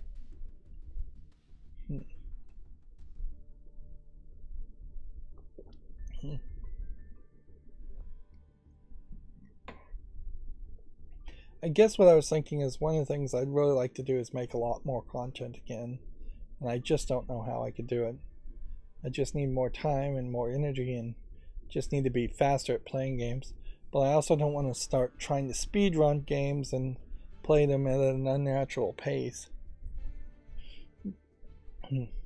But yeah, I'm particularly disappointed at the moment with just the amount of output I'm making and only covering one game per month at most. It's just not enough content, in my opinion, not enough gameplay. Moving on, a game called Ghost Pia Season 1 for Switch launches March 23rd in Japan. The PC version is due out in Q2 of 2023.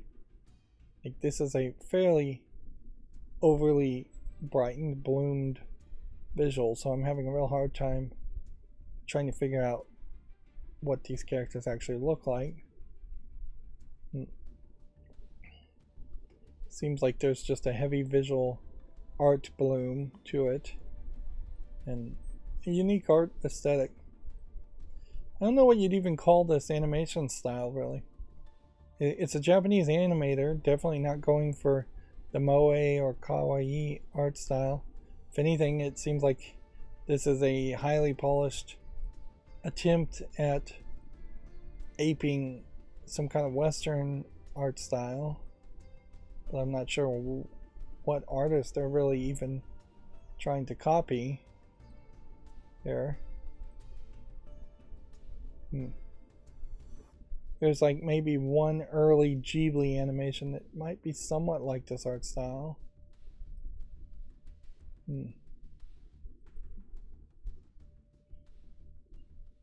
But yeah, I don't even know what I'd call this. Maybe that's a great thing, because if you are running into an animation style you don't identify with, potentially you're running into an artist who's doing something new and unique to their own ability.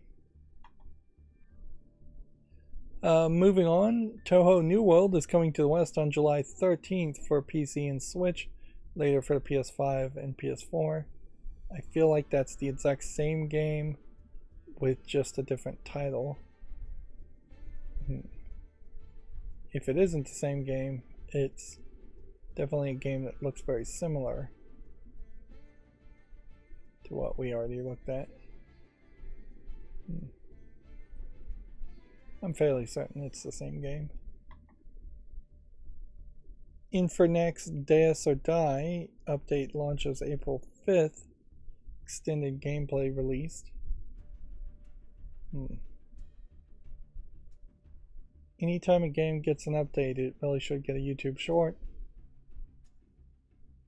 I guess the question here is there a way I could put multiple games in YouTube shorts?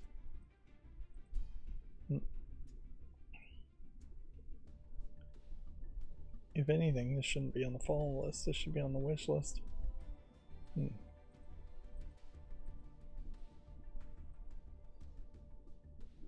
This definitely looks like an old school Castlevania clone.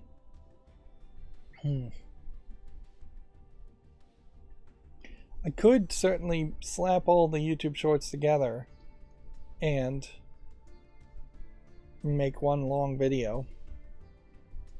I don't know if there's any real reason to do that though, instead of just making a playlist. Because what am I adding content wise or creativity wise that way? It just doesn't make much sense.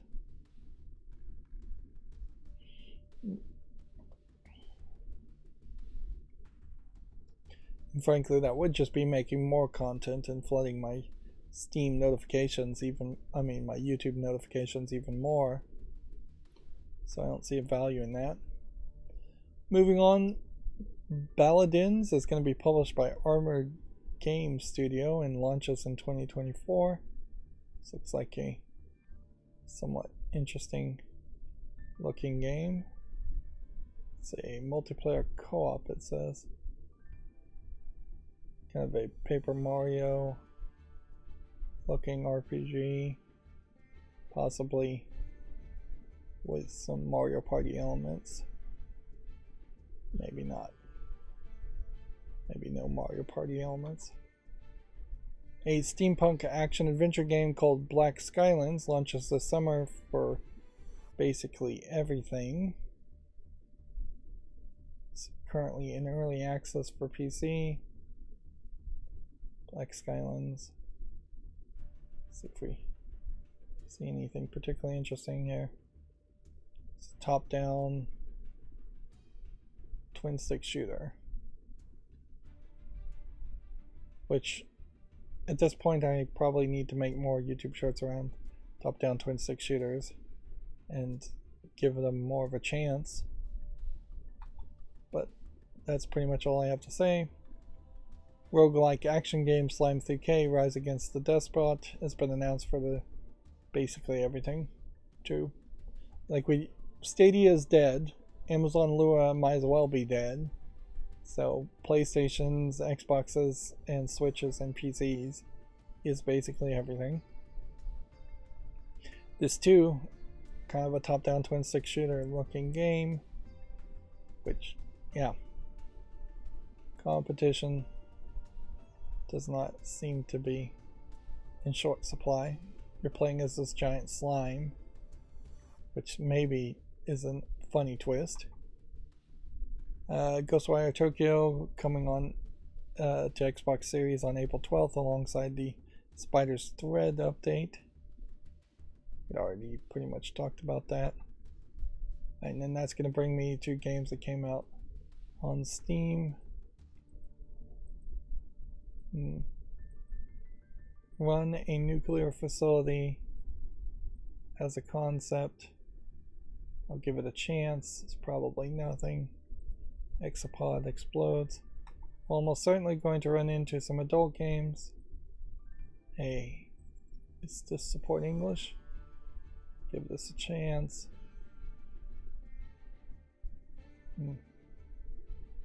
Mile High Taxi, is this an adult game? You'd think something with Mile High in the name that this would be like a sex game. But nope, it really just looks like it's a attempt at a flying taxi from, what is that movie? The Fifth Element is where it was best shown. Unlucky in Love, is this an adult game? Doesn't seem like it. So this is a gay guy on guy romance. Or nope, that's a girl. Both dark-skinned characters, which is always interesting. English only. There's a lot of diversity in characters, particularly in the visual novels and the adult games, more than you see in AAA games. We probably should have addressed that at some point. This looks like this might be something. Is this some online player versus player game? Yes it is, so I won't put it on the fall list for that reason, but I will give it a YouTube short. Flight Wings 2018 is mostly negative, so we can say no to that. Girls Tennis League. There still really isn't a tennis game that's super successful on Steam. Yeah, we have an adult game. Which really there should be at least one EA Sports type tennis game that stands out above the crowd, and yet it doesn't. So this adult game is Mage Kanade's Funitari Dragon Quest. It looks like it's not really RPG Maker, but it definitely seems like it is kind of a top-down dungeon crawler, almost Zelda-like experience with a small chibi character that you're controlling on the left of the screen, and then you just have a full image of the character on the right of the screen in different poses. She's a futanari, so she's a dick girl, as it were. Or, yeah, I don't know if I use the phrase hermaphrodite accurately in these kinds of fictional depictions. $19.99 though is particularly expensive. It's English and Chinese only, and the enemies seem to be like giant floating boobs and butts. And at least some of the enemies look like that, but the actual game here looks pretty bad. Positively reviewed, 15 reviews, 93% positive. So for what people are looking for, I think they're kind of liking. And I do have to kind of applaud the fact that there is actual like attempt at gameplay here versus just a slide tile puzzle game. But that price tag is too high and the polish is too low. Next we have a game called the Pharaoh's Labyrinth, which we can just immediately dismiss for the graphics being too simplistic looking. The Longest Dungeon, I think we can skip for the graphics too. Dive into the Abyssal World, I think we have to skip too because the screenshots are just too similar and there's just not a lot being shown. Delete after reading. I'll give this a chance because I'm trying to burn through things really quickly. I'm going to give a lot of things chances today. Next we have a game called Threesome Puzzle, which is just a flat 2D anime girl or anime girls, a slide puzzle aspect. Yeah, does not look like anything. A game for 3 people, so apparently 3 people are supposed to be doing the slide puzzles at the same time. Looks like there's barely 2 or 3 images. It's $1.39, so the price is much better, but the actual gameplay element here is pretty low, and even the screenshots aren't really showing anything amazing as far as the nudity and adult content. So nothing there particularly intriguing. Same could be said for the Puzzle Factory, just low effort puzzle games. Terminal Velocity Boosted Edition. I'm going to put this on the fall list because there is some relevancy to this game. I remember this game when it came out, not the boosted edition, but the first version of the game. That being said, it may not be that relevant nowadays. Chibi Ninja Shinokun, Treasure of the Demon Trove. I'll give this a chance, although it's probably not the kind of game I want to play. Skip can be skipped because there's just no characters being shown. Before the Green Moon, I'll give a chance to.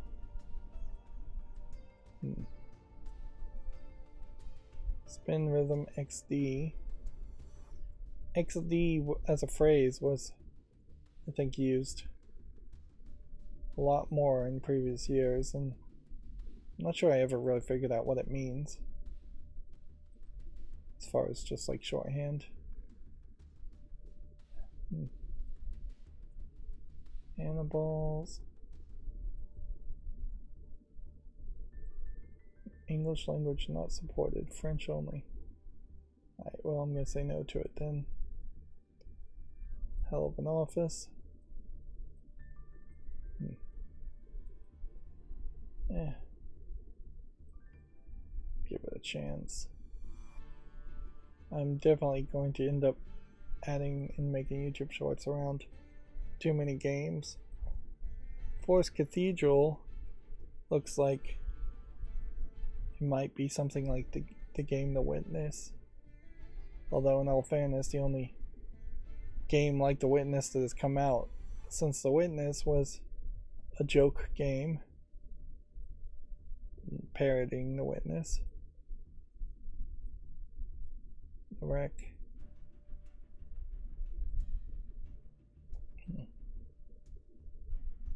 Yeah, if I'm saying I'm making too many YouTube shorts, then I do need to probably increase my. Let's see, should we give this a chance if it's already mixed? I don't think probably should. I should probably increase my standards a little bit. but I'm not sure how to really do that. It's easy to lower standards. It's hard to raise standards. Legends of Heroes. Just Zero. Yeah. St. Patrick's Day break. Looks like it's an Arkanoid clone with a St. Patrick's Day theme. The problem with that, of course, is just making a game around a single day of holiday. And honestly, you run into problems of just stereotypes and St. Patrick's Day nonsense. Green beer leprechauns. No real conversation about who St. Patrick was and what the day originally was about. Yeah, St. Patrick's Day is very much like Christmas and Santa Claus, in that it's celebrating something completely disconnected to what it originally was celebrating in multiple ways. This looks to me like this would be an adult game. It's Japanese full audio, suggestive themes. That's all it says it has in it, though. So we have Slobbish Dragon Princess 3, which, yeah, here you have more of the kawaii art style, maybe even going into the moe art style. I would definitely say she was the moe character of the group of three of them. Flat 2D animation. Here you have a weird looking dragon character. Here you have chibi versions or off character designs. I guess this is just a visual novel. Alright. We'll give that a YouTube short. This next one is an adult game. NTR'd by Clumsiness is the name of it. NTR stands for what? I know it's a term, but I'm not sure I ever got the definition of it.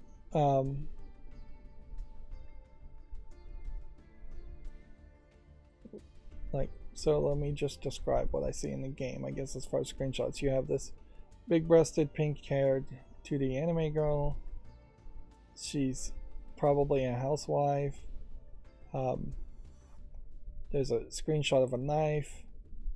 I feel like she probably might be forcing the male character to sleep with him.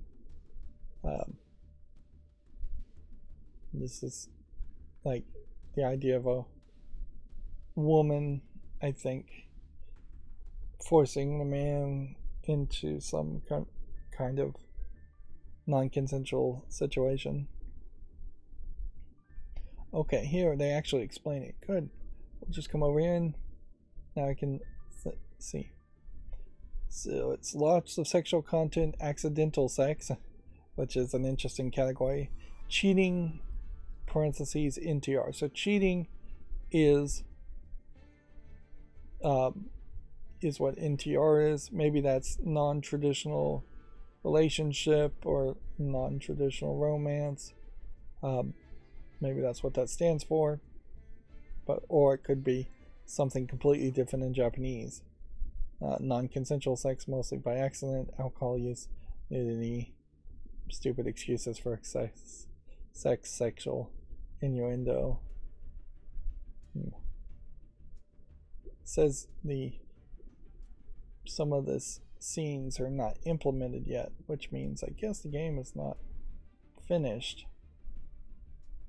It is labeled early access. So if anything, it seems like it's not the lady, which I was wrong, I guess, forcing the guy into it as much as it is somebody is getting drunk, whether it's the lady or the guy, and having sex while in their drunken state.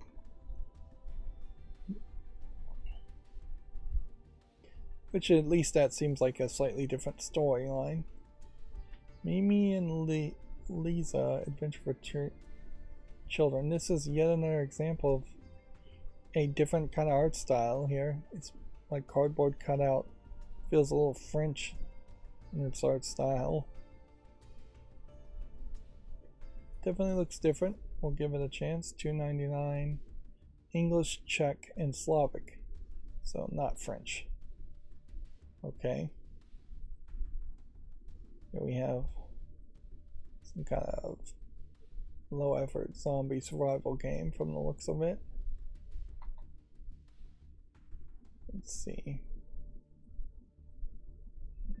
This doesn't look like anything either. Love Burb. There's a rhythm game of birds dating and tweeting. Interesting. Joke concept. Free to play too. Here we have a adult only, Japanese only language and not full Japanese audio game. So I have no way of translating what this is. It's all written in Japanese. Which would potentially be nice if we could translate that, but I can describe what the game looks like. We have a flat 2D anime girl. There's a scene here where she's doing yoga and she's being groped by the yoga instructor. And let's see. Several acts of intercourse, three-way scenes.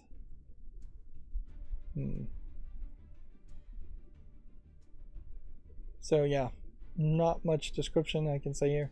One thing that does stand out as far as the actual game though is it seems like there's a lot of extra text for a Japanese language game popping up here. A whole bunch of like tabs in the dialogue selection, which I don't know if that means there's multiple choices as far as dialogue, which I doubt.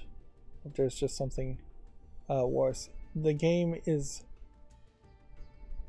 let's see, called Hitozuma Gakuen Ito Mishido, which I have no idea if any of those words mean anything.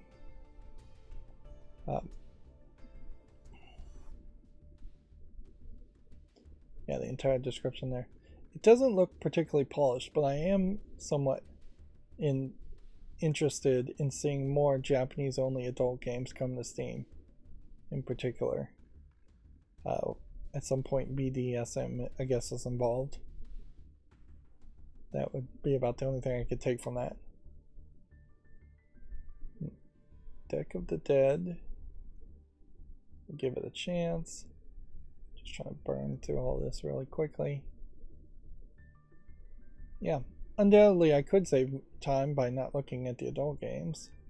Of course, in the exact opposite direction, I could save time by not looking at the non-adult games. Either way, that then stops me from covering all the games coming out on Steam and makes me less informed, whereas my goal here is to potentially be the most informed as I possibly can be as far as new games coming out. Although, in all fairness, it really hasn't led to enough hype around new games to make me buy new games or to even make me play old games. But it is nice to be informed. Just see what the true nature of Steam as a storefront and PC gaming in general as a culture is. It's been a long time since we've seen a text-based game. Would I ever make a YouTube short around these? No. Because I don't think anybody really wants to play those kinds of games.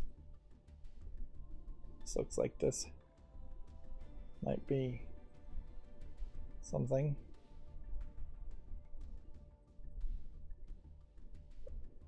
Nothing there. Mortal Sin has definitely a different kind of art style. That looks interesting, certainly.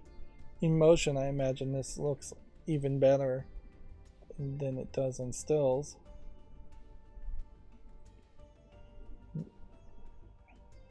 Enter the cyber jungle. It's probably nothing. Alright, so that was all the games that came out on Steam. So we're at the GameDeveloper.com articles now. Microsoft inks a 10-year deal to bring PC titles to the Steam cloud streaming platform. Meta plans for another 10,000 layoffs just months after cutting 11,000 jobs. So Meta/Facebook laying off a bunch of people. ZA/UM executive producer Karl Kindar officially leaves the studio. He dropped his lawsuit against ZA/UM in late 2022, has now departed the studio after paying the legal fees for its majority shareholder. Apparently there was some real bad blood here.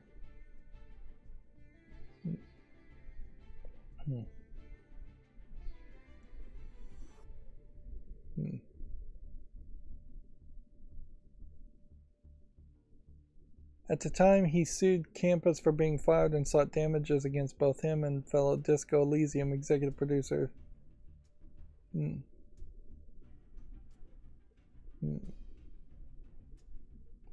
So here's quite a story here that I just don't have time or interest to really do the back research on. But apparently this guy got fired, he sued, he lost the lawsuit, or dropped the lawsuit, and agreed to pay back legal fees to the other people who worked at ZA/UM. And now he's just completely done with them and leaving the company. More interestingly to me, the ex-Diablo devs have formed a new studio called Gas Giant Games. The newly formed company will make their presence known next week at the Game Developers Conference, where it will show its first project to court publishers and investors. This is always the catch-22 though when you have an announcement around this, because these are people that worked on Diablo 3, not Diablo 1 and 2 per se, which would be more the Torchlight developers that made Torchlight 1 were the people that made, I think, Diablo 1 and 2. So you have multiple people trying to confuse the issue and say they worked on a Diablo game when it was a later Diablo game that was less loved. But yeah,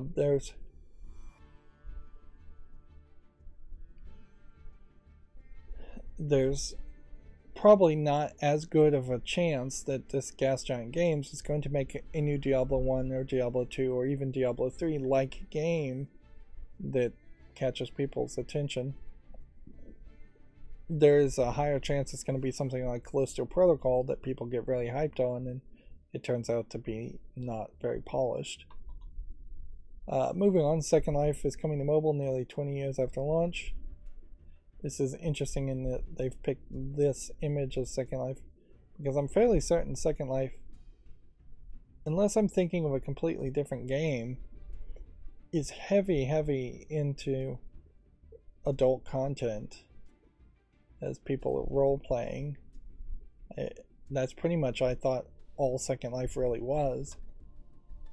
Let's see, and then the FTC finalized a fine over Fortnite sales practices. Let's see.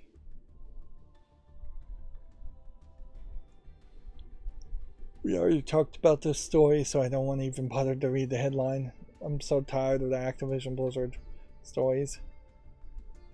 And we talked about the new studio in Turkey. Alright, so moving on. This game I will give more time to. Cursed Crops we'll give more time to. Cursed 3.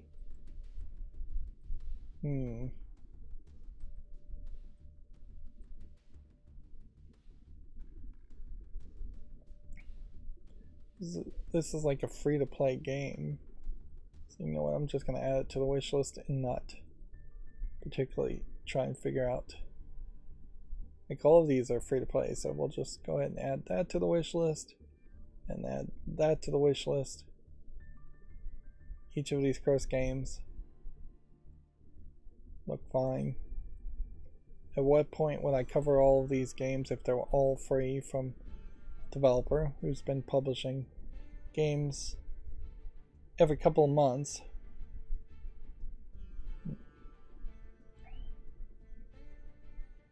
Yeah, I don't know what you're really doing here, putting out games for free, but it's not a terrible thought.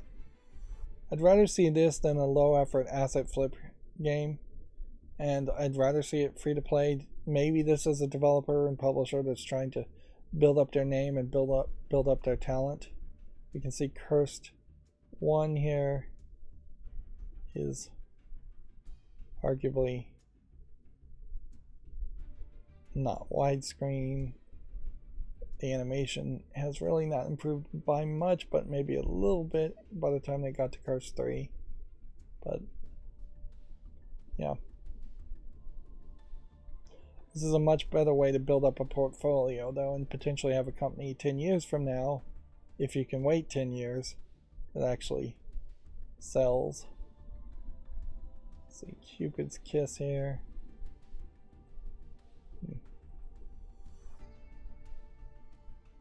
100% positive. It's like a Sokoban box puzzle type game. I'm gonna make an exception and just put this on the wish list, even though it's not relevant at the moment. Let's see. We look at Curse 2. Oh.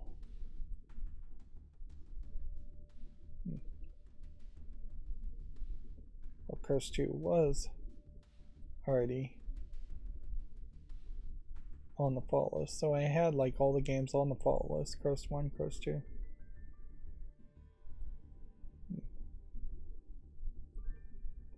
Let's see, Cubeyet was from February.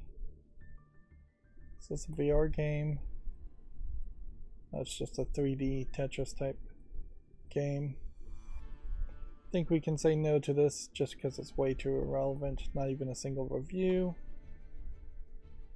Cubeverse. I'm gonna make an exception here and put this on the wish list. I'm probably being way too generous. Again, another free game, so like not a real problem. I think we can say no to Cube Grid. And then Cube Farmer. I think we can say no to that too. I don't know how many Cube games I really would have wanted to play. Control Alt Ego. It's not in early access. English full audio. Rated very positively. So we can add that to the wish list. Alright.